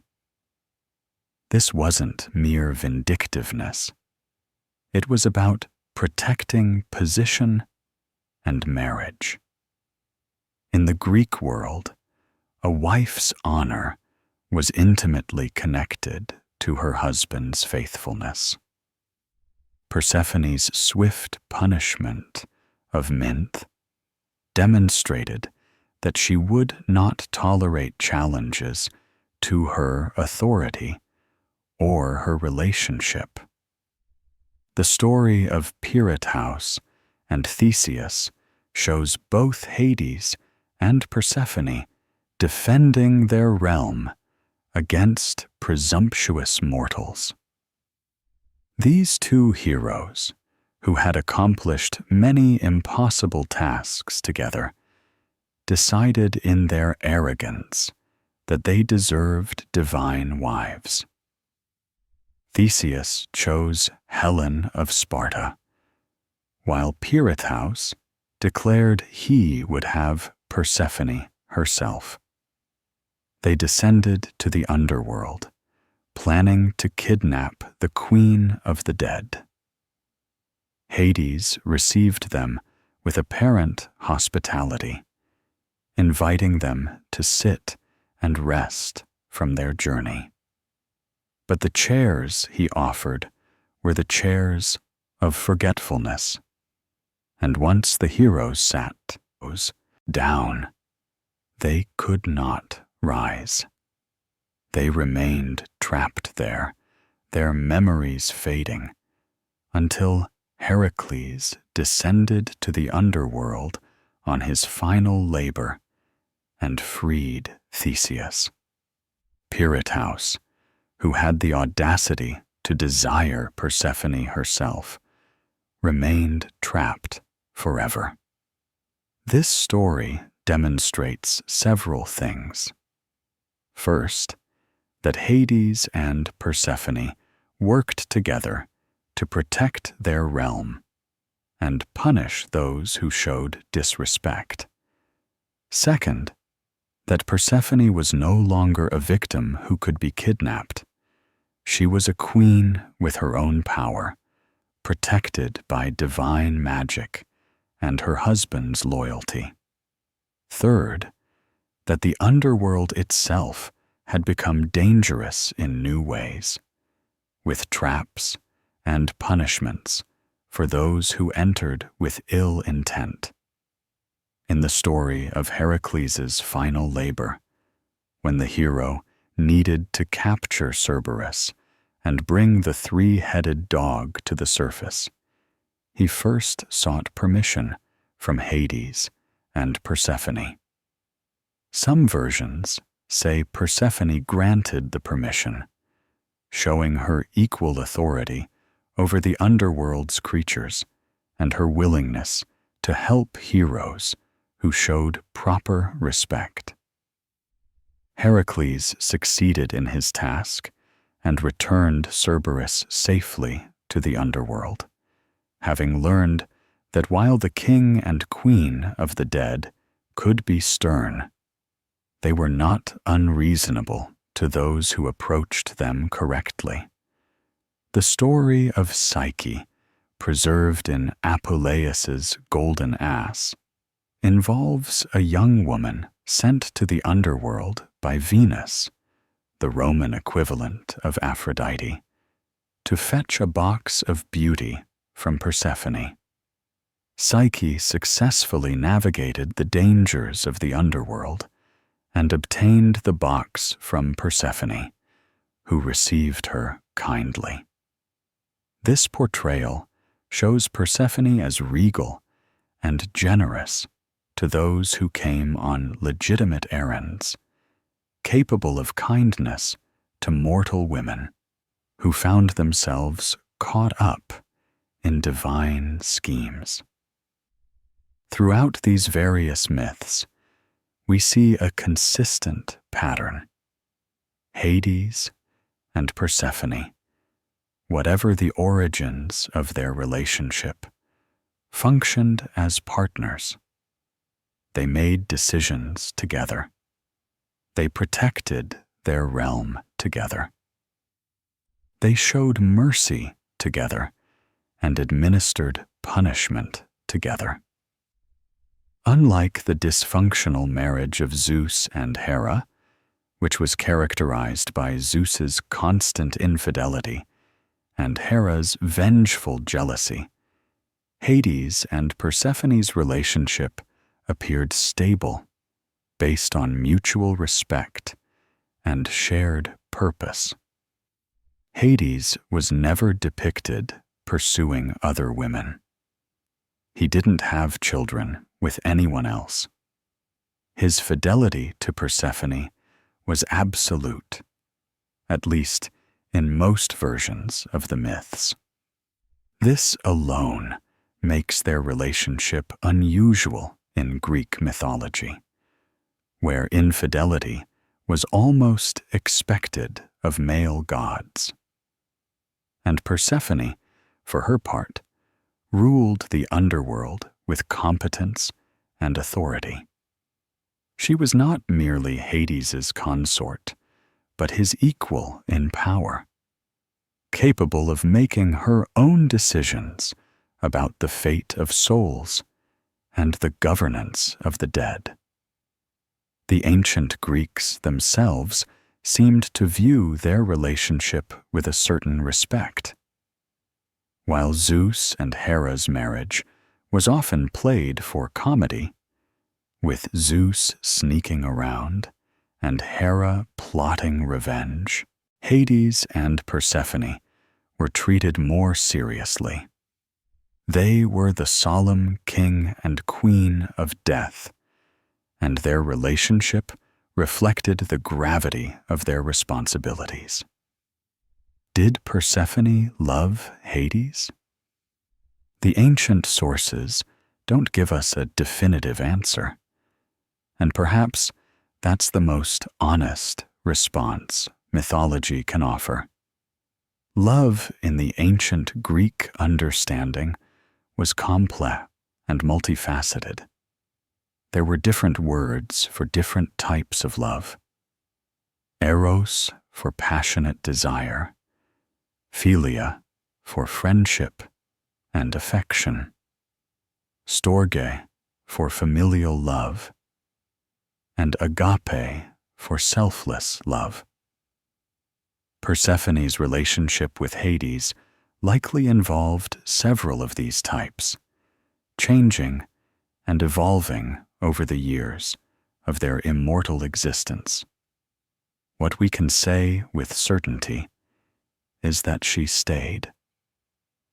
Yes, she spent part of each year with her mother, fulfilling her obligation to bring spring to the world. But she always returned to the underworld.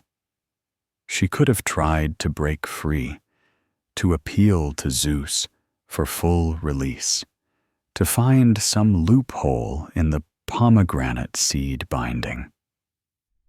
Instead, she descended each year to take up her throne beside Hades, to fulfill her duties as Queen of the Dead, to maintain the partnership they had built in the darkness. Perhaps that, more than any declaration of love preserved in ancient poetry, tells us what we need to know about their relationship. It was complicated, born from violence, but transformed into something more. It was a partnership of equals governing one of the most important realms in the cosmos, and it endured for eternity, as constant as the seasons themselves, as inevitable as death, and as mysterious as the transformation from life to what comes after. Legacy and modern interpretations. The story of Hades and Persephone has survived for more than 2,500 years. And in that time, it has been told and retold, interpreted and reinterpreted, adapted and transformed countless times. Each era sees something different in the myth, projecting its own values, concerns, and understanding onto these ancient divine figures. And nowhere is this more apparent than in the dramatic shift between ancient and modern interpretations of their relationship. The ancient Greeks, as we've discussed, approached the myth primarily as an explanation for the seasons and as the foundation for the Eleusinian Mysteries. Their focus was on Demeter's grief, on the agricultural cycle, on the promise of a blessed afterlife for the initiated. While they certainly recognized the problematic nature of Persephone's abduction, the concept of consent in marriage was understood very differently in ancient Greek society. Women were routinely married without their consent, often to men they had never met. Their fathers or male guardians arranged marriages based on political or economic considerations, and the bride's feelings were rarely the primary concern. This doesn't make the abduction acceptable by our standards, but it does help us understand why ancient audiences didn't focus on it as much as modern readers do. For them, Zeus's arrangement of his daughter's marriage, even to Hades, even through abduction, was within the bounds of his paternal authority. The tragedy they saw was not primarily about Persephone's loss of agency, but about Demeter's loss of her daughter and the catastrophic consequences that followed. Roman writers like Ovid continued this tradition, but began to add more romantic elements to the story. In the Metamorphoses and the Fasti, Ovid describes Hades as genuinely in love with Persephone, motivated by desire, but also by loneliness. He depicts the abduction scene with more emotional complexity, showing Persephone's terror, but also Hades's determination. Roman culture had its own complicated relationship with marriage and consent, but Roman poets were more interested in exploring the psychology of the characters involved. The Renaissance saw renewed interest in classical mythology, and artists began depicting scenes from the Persephone myth in paintings and sculptures. Gian Lorenzo Bernini's famous sculpture, The Rape of Proserpina, created in 1621 and 1622, shows Hades carrying off Persephone with anatomical precision that emphasizes both his strength and her resistance. Her face is twisted in anguish. Her hand pushes against his face, and yet the sculpture is undeniably beautiful, creating a disturbing tension between aesthetic pleasure and the violence being depicted. The Romantic poets of the 18th and 19th centuries were drawn to the myth's themes of loss, separation, and the connection between love and death. They emphasized the tragic aspects of the story, the eternal cycle of separation and reunion, the bittersweet nature of love that could only be expressed partially, never completely fulfilled. These interpretations often downplayed the violence of the abduction in favor of focusing on the emotional landscape of loss and longing. But it's in the 20th and 21st centuries that the most dramatic reinterpretations have occurred. Modern readers, viewing the myth through the lens of contemporary values about consent, agency, and healthy relationships, have grappled with the disturbing elements of the story in new ways. Some modern retellings maintain the traditional structure, but try to add nuance.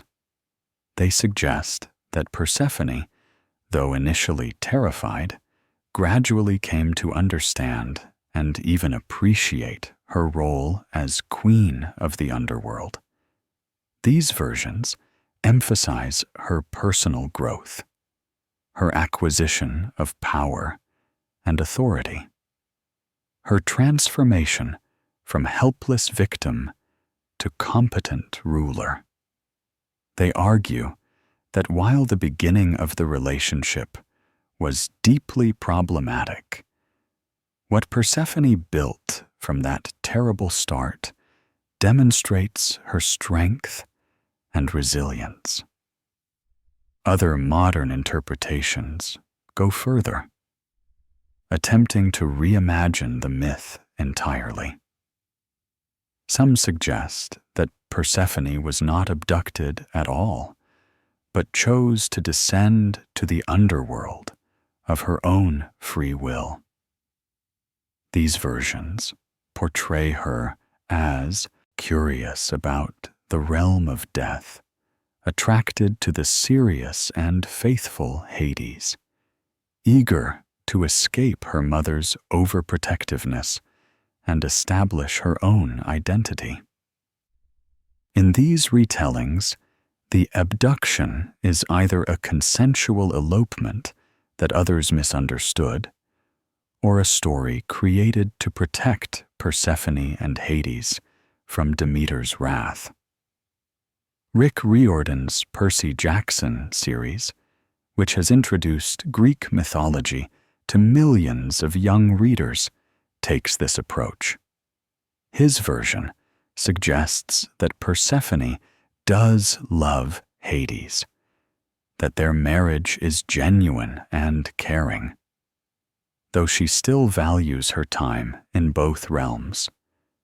Other young adult retellings, such as those by Caitlin Beavis and Molly Ringle, similarly emphasize consensual attraction and mutual respect, while acknowledging the problematic traditional version.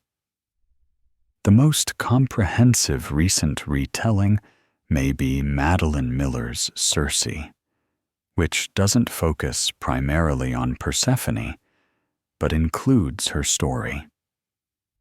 Miller's Persephone is complex and powerful, neither purely victim nor purely willing participant, but someone who has made the best of a complicated situation and built real power and purpose from it. Rachel Smythe's webcomic Lore Olympus, which has achieved massive popularity, completely reimagines the myth for a contemporary audience. Her Hades is shy and awkward, traumatized by his own difficult past. Her Persephone is young and inexperienced, but possesses hidden power. Their relationship develops gradually, with genuine consent and mutual attraction. The abduction is reframed as a rescue from a different threat, and the pomegranate seeds become something she eats knowingly to bind herself to someone she genuinely loves. It's a radical reimagining that maintains only the barest structure of the original myth while transforming every significant element. These modern reinterpretations raise important questions. Is it acceptable to fundamentally alter a myth to make it more palatable to contemporary sensibilities? Or does doing so lose something essential about what the original story was trying to convey?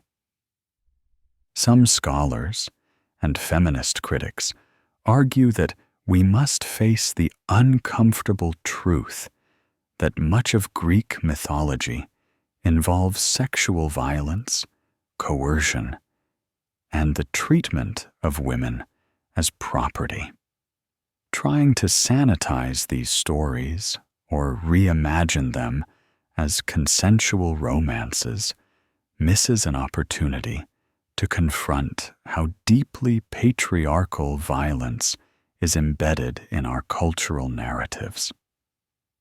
From this perspective, Persephone's story should be told truthfully, with all its disturbing elements intact, as a way of understanding how ancient cultures viewed women's agency and how those views continue to influence us today. Others counter that myths have always evolved to meet the needs of new audiences. The version we have from the Homeric Hymn was itself a retelling of earlier oral traditions. The Romans adapted Greek myths to their own purposes. Medieval and Renaissance writers transformed them again. There's no single true version of any myth, so modern retellings that emphasize Persephone's agency and power are simply the latest evolution in a tradition that has always been fluid. The concept of Stockholm Syndrome inevitably enters discussions of the Hades and Persephone myth in modern contexts. Named after a 1973 bank robbery in Stockholm, where hostages developed emotional bonds with their captors, the term describes a psychological response where victims of kidnapping or abuse develop positive feelings toward their abductors as a survival mechanism. The parallels to Persephone's story are obvious and troubling. If we accept the traditional version of the myth, where Persephone is violently abducted and held against her will, then any affection she develops for Hades could be interpreted as a trauma response rather than genuine love. Her acceptance of her role as queen of the underworld might represent not empowerment, but resignation, a psychological accommodation to inescapable circumstances. From this perspective, celebrating their relationship as romantic becomes deeply problematic. Yet the ancient Greeks were not naive about psychological complexity. Their literature is filled with characters experiencing complicated emotional responses to terrible situations. They understood that human beings, and by extension, gods who represented idealized or extreme versions of human qualities, could hold contradictory feelings simultaneously.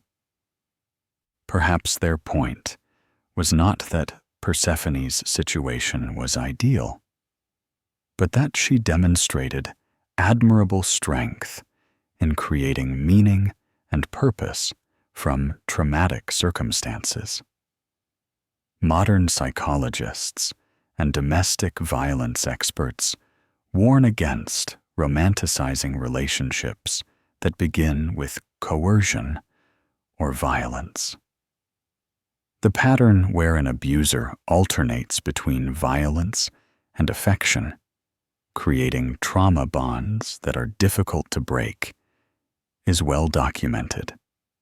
Teaching young people that love can grow from kidnapping, or that he just needs the love of a good woman to change, sets dangerous precedents and normalizes abusive behavior. These are valid concerns, and they highlight the responsibility that contemporary retellings have when adapting ancient myths for new audiences, particularly young readers who may not have the critical thinking skills to separate mythological narrative from real-world relationship dynamics. A story about gods with supernatural powers operating under cosmic rules is fundamentally different from a story about human relationships, but young readers may not automatically make that distinction.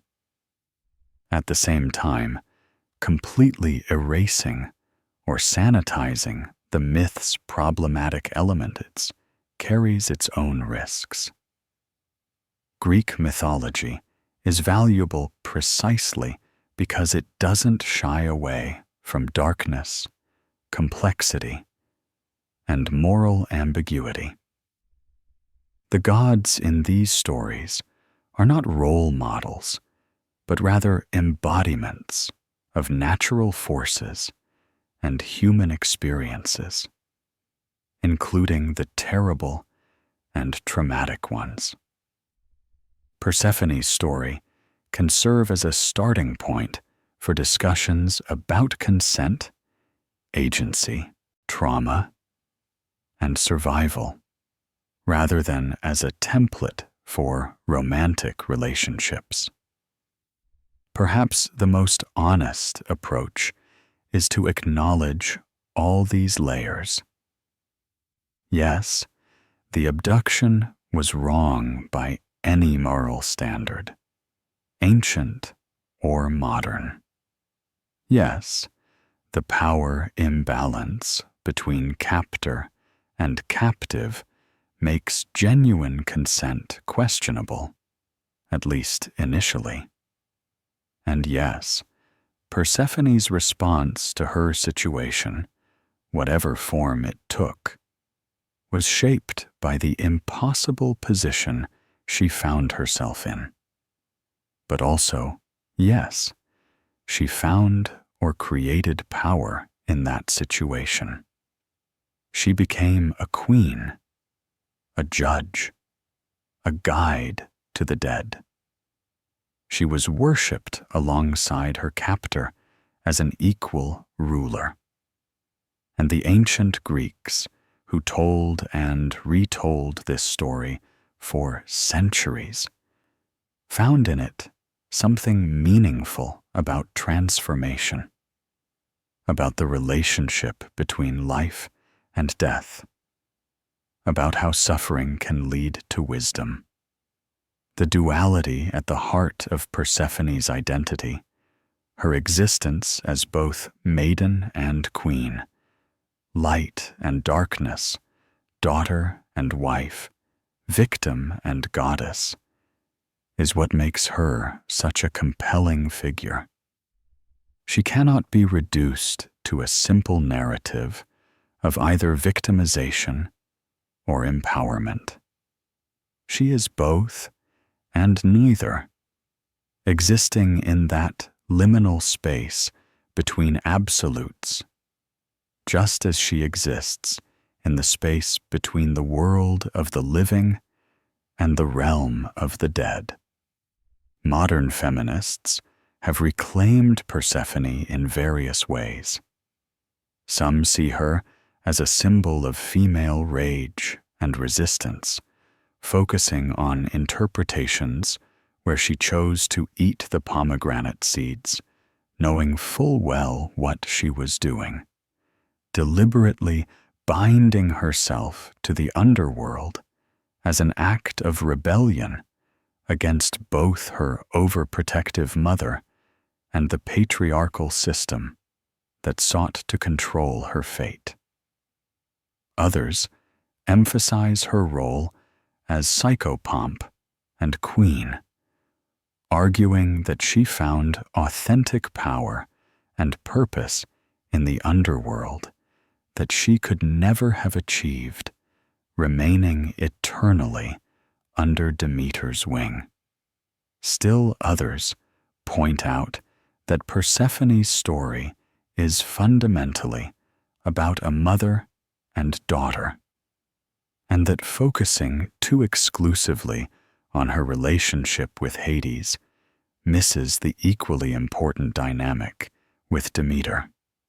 The myth shows a mother's devastating grief when her child is taken, and a daughter's love for her mother that persists even as she takes on new identities and responsibilities. The compromise that allows Persephone to spend time in both realms can be read as a metaphor for any adult child learning to balance their relationship with their parents while building their own independent life. The seasonal symbolism continues to resonate. Persephone represents transformation and change, the necessary cycles that govern all life. She reminds us that there can be no spring without winter, no life without death, no joy without sorrow. These dualities are not opposites, but partners, each giving meaning to the other. The seed must be buried in darkness before it can grow toward light. Life emerges from death in an endless cycle that Persephone herself embodies. Contemporary pagan and Wiccan traditions have embraced Persephone as a goddess of considerable importance. She is invoked in rituals marking the autumn equinox, when she is imagined descending to the underworld, and the spring equinox, when she returns. She is seen as a guide for those going through major life transitions, divorces, career changes, relocations, the loss of loved ones, any experience that requires letting go of an old identity and emerging transformed into something new. Her journey from maiden to queen, from innocence to wisdom, from life in the light to mastery of darkness, provides a template for understanding personal transformation. Some modern spiritual practitioners focus on Persephone as a goddess of boundaries and thresholds.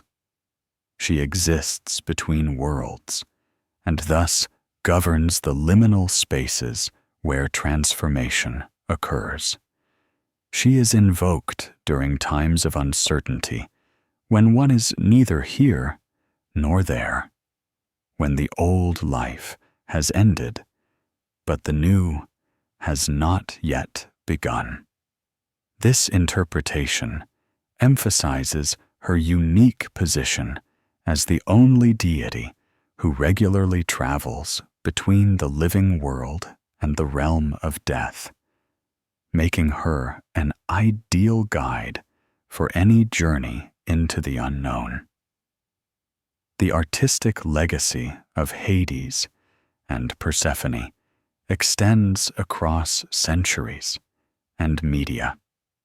Classical sculptors depicted the moment of abduction with visceral intensity. Renaissance painters showed Demeter's grief and Persephone's divided existence. Romantic poets explored the emotional landscape of eternal separation and reunion. Modern writers, filmmakers, and artists continue to find new interpretations and meanings in the ancient tale. In literature beyond what we've already discussed, Persephone appears in works ranging from Dante's Divine Comedy, where she is mentioned as Proserpina, to contemporary poetry collections exploring themes of survival, transformation, and female power. Composers have written operas about her story. Choreographers have created ballets.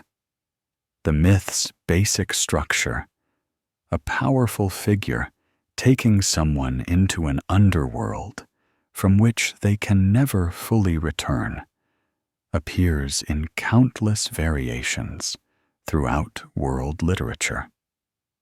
The psychological depth of the myth has attracted analysis from scholars of mythology and depth psychology. Carl Jung saw in Persephone a representation of the anima, the feminine aspect of the psyche that must be integrated with consciousness. Her descent into the underworld represents the necessary journey into the unconscious, where ego, death, and rebirth occur. From this perspective, Hades is not a villain, but a necessary force, representing the dissolution of the old self that must occur before transformation can happen. Joseph Campbell, in his work on comparative mythology, placed Persephone's story within the broader pattern of the hero's journey, noting that her descent and return mirrors the death and rebirth pattern found in myths worldwide. She crosses the threshold into the special world of the underworld, faces challenges, gains knowledge and power, and returns transformed. That her journey was initially forced rather than chosen adds complexity to the pattern, but doesn't invalidate the fundamental structure. Contemporary discussions of the myth often note how it reflects anxieties about female sexuality and maturation. Persephone's abduction occurs as she reaches marriageable age, and her transformation from Kore the maiden to Persephone the queen represents the transition from girlhood to womanhood. In ancient Greek society, this transition was indeed traumatic, as young girls were often married to much older men they had never met and removed from their mothers' homes to live with strangers. The myth, from this perspective, validates the trauma of that transition, while also suggesting that women could find power and identity in their new roles. The pomegranate, with its hundreds of seeds enclosed in a tough outer shell, its blood-red juice, its associations with fertility and abundance, carries layers of meaning that scholars continue to unpack. In ancient art, Persephone is often shown holding a pomegranate, and the fruit became one of her primary symbols. Some interpret it as representing sexual knowledge, the loss of innocence that occurs with physical maturity. Others see it as a symbol of the many souls contained within the underworld, each seed representing a departed spirit that Persephone now governs. The narcissus flower that lured Persephone away from her companions also bears symbolic weight. In Greek mythology, the narcissus was associated with death and the underworld long before the story of the vain youth Narcissus who fell in love with his own reflection. The flower has a sweet, almost intoxicating scent, and it blooms in the autumn, the season when Persephone begins her descent. Its beauty conceals danger, just as the innocent act of picking flowers concealed the trap that Zeus and Hades had set. Demeter's temple at Eleusis, though now in ruins, still draws visitors who are moved by the thought of the thousands who walked the sacred way seeking answers about death and the afterlife. Archaeological excavations have revealed the impressive scale of the sanctuary, with its massive telesterion, its sacred wells, and its processional ways. Standing among those ancient stones, you can almost feel the weight of centuries of belief, of desperate hope that death was not the end, that transformation was possible, that suffering had meaning. The Romans identified Persephone with their goddess Proserpina, and her cult remained important throughout the Roman period. The poet Claudian wrote an entire epic poem, De Raptu Proserpinae, or The Rape of Proserpina, which elaborated on the myth with extensive new details about the underworld and its inhabitants. While rape in this context uses the archaic meaning of abduction rather than its modern meaning, the violence of the act is not diminished in Claudian's telling. When Christianity became the dominant religion in the Mediterranean world, the Eleusinian Mysteries were suppressed, but echoes of Persephone's story persisted in Christian thought. The theme of descent into darkness, followed by resurrection, appears in the story of Christ's harrowing of hell. The promise of a blessed afterlife for initiates finds its parallel in Christian salvation. Some scholars have argued that early Christianity, in trying to appeal to Greek converts, deliberately incorporated elements that would be familiar to those who had valued the mysteries of Eleusis. In modern Greece, Persephone remains a recognized figure in cultural memory. Storytellers still recount her myth, though often in sanitized versions suitable for children. The ruins at Eleusis are a protected archaeological site, and efforts continue to understand exactly what occurred during those secret ceremonies. While we will never recover the full details of the mysteries themselves, research into ancient texts, archaeological evidence, and comparative religious studies continues to shed new light on this ancient cult and the goddess at its center. The question of whether Hades and Persephone's relationship can or should be called a love story remains contentious. Love stories in mythology rarely fit modern expectations of romantic relationships built on equality, communication, and mutual consent. The gods acted according to their own desires, often with devastating consequences for mortals and even for each other. Their relationships were complex, political, and shaped by power dynamics that would be unacceptable in human interactions. Yet within those limitations, Hades and Persephone's relationship shows qualities that distinguish it from many other divine unions in Greek mythology.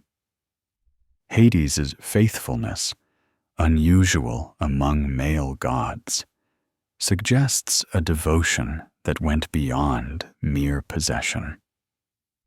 Persephone's competent rule of the underworld indicates that she was not kept as a prisoner, but functioned as a true partner in governance.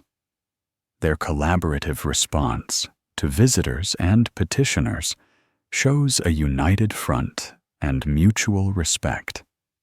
While we cannot know if Persephone loved Hades in the romantic sense, we can observe that she wielded genuine power in the underworld, and that she chose, in whatever limited way choice was available to her, to continue returning there even after she could have remained with her mother. Perhaps it is most accurate to say that theirs was a partnership born from violence, but transformed over time into something more complex. It was a relationship that reflected cosmic necessity, the fundamental truth that life and death are bound together in an eternal cycle. It was not a love story in the conventional sense, but it was a story about accommodation, about finding purpose in difficult circumstances, about the possibility of transformation even in darkness. The enduring power of the myth lies not in providing us with a model for healthy relationships, but in forcing us to confront uncomfortable truths. Life involves loss. Innocence cannot be preserved forever. Change is often painful and sometimes violent. We are all, in our way, pulled between different worlds, different identities, different claims on our time and loyalty. We all experience seasons of darkness and seasons of light, times of grief and times of joy, periods of death and periods of rebirth. Persephone's story tells us that transformation is possible, that power can be found even in captivity, that wisdom emerges from suffering, that death is not an ending, but a transition. These truths sustained the ancient Greeks who walked the sacred way to Eleusis, seeking answers about mortality. And these same truths continue to resonate today, offering not easy comfort, but the harder consolation that suffering has meaning, that darkness serves a purpose, and that spring always returns, even after the longest winter. Conclusion. As we come to the end of this exploration of Hades and Persephone, we're left with a story that refuses to resolve into simple conclusions. It is a tale of violence and power, of grief and transformation, of loss and eventual acceptance. It is the story of how winter came into a world that had known only spring, and why hope persists even in the darkest seasons. Persephone, whether she was stolen or chose to go, whether she loved her husband or merely accommodated him, whether she was victim or goddess, or somehow both, stands as one of mythology's most complex female figures. She cannot be reduced to a single interpretation. She is the maiden picking flowers, and the queen judging souls. She is the daughter who brings her mother joy, and the wife who rules beside her husband. She is spring's promise and winter's necessity. She is life descending into death and emerging transformed. Hades, so often portrayed as a villain in modern retellings, was viewed by the ancient Greeks with a kind of respectful fear rather than hatred.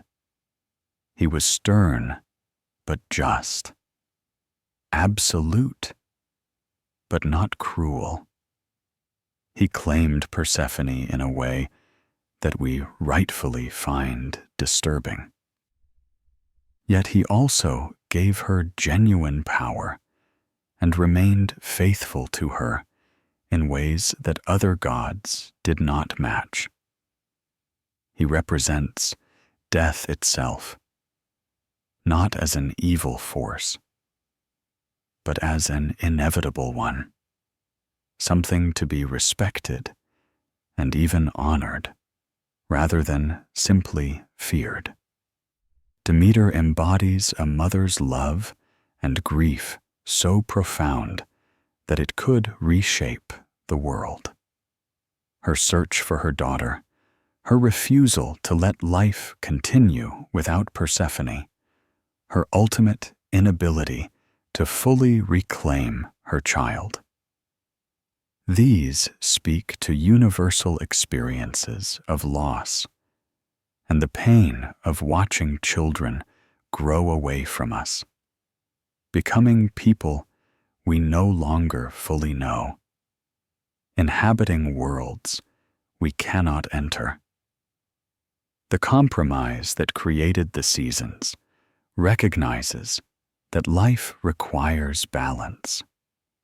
There must be time for growth and time for rest, time together and time apart, time in the light and time in the darkness. The cycles that govern agriculture, that determine when to plant and when to harvest, reflect deeper truths about existence itself. Nothing lives forever in one state. Everything changes. Everything transforms. And in that constant cycle of death and rebirth, ending and beginning, we find not despair, but the promise that nothing, not even winter, lasts forever. The Eleusinian Mysteries, those secret ceremonies that promised initiates a blessed afterlife were ultimately about hope.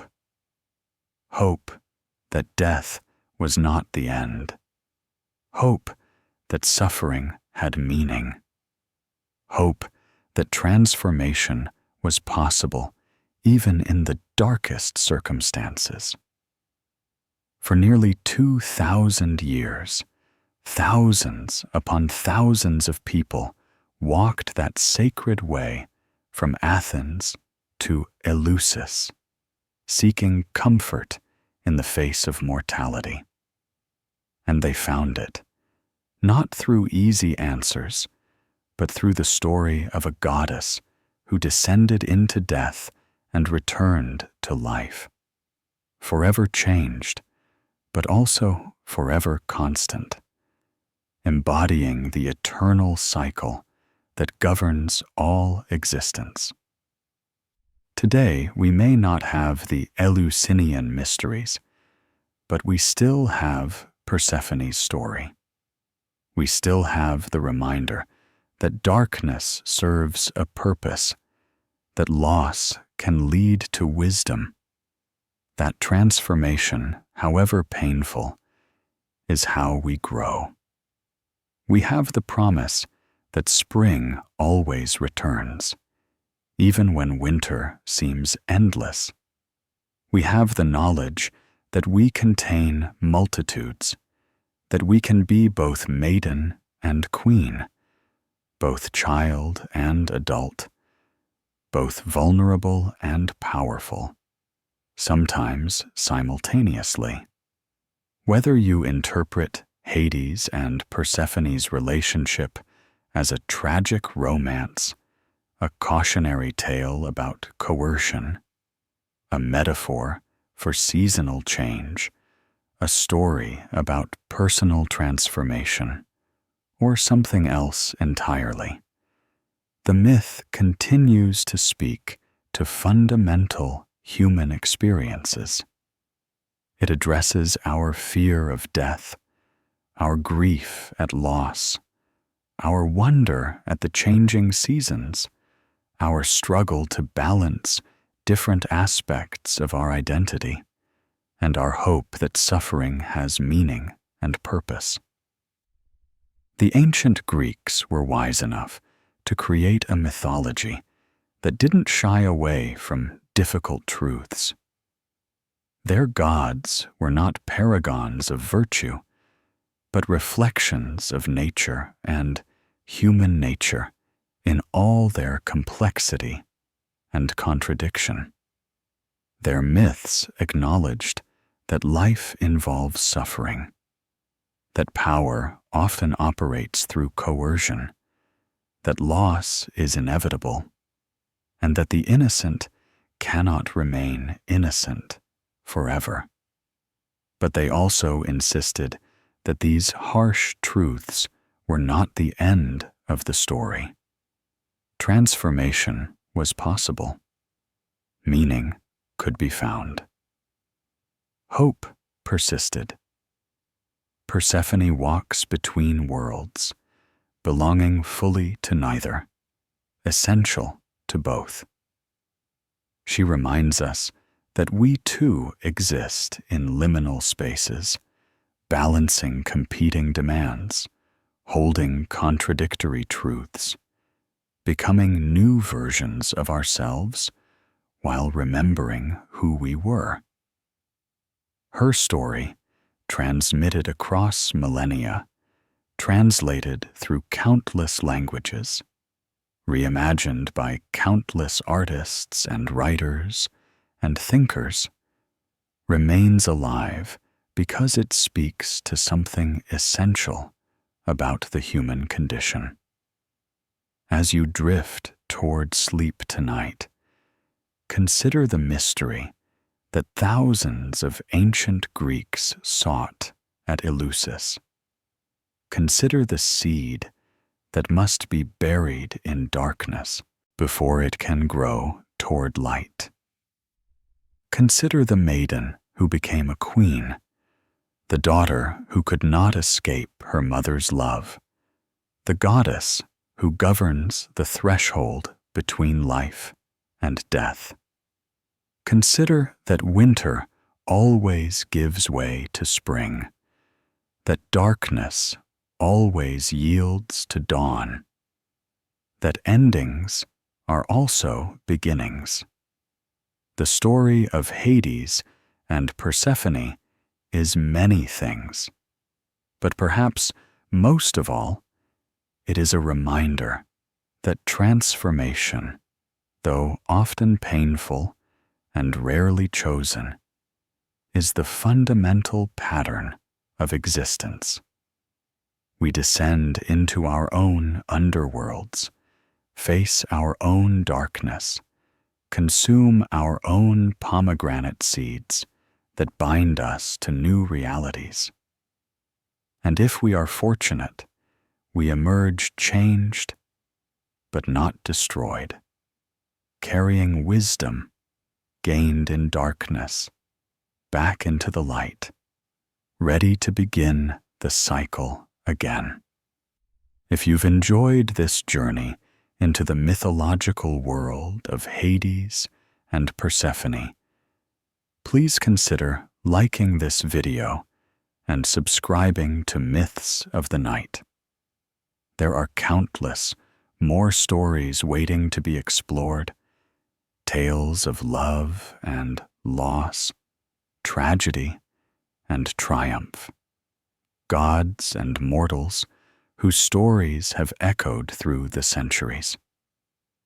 Join us as we continue to uncover the ancient myths that still speak to us today, still move us, still help us understand what it means to be human in a world filled with both light and darkness. Until next time, may you find peace in the eternal cycle, comfort in the promise of spring, and wisdom in the darkness that makes the light meaningful. Sweet dreams.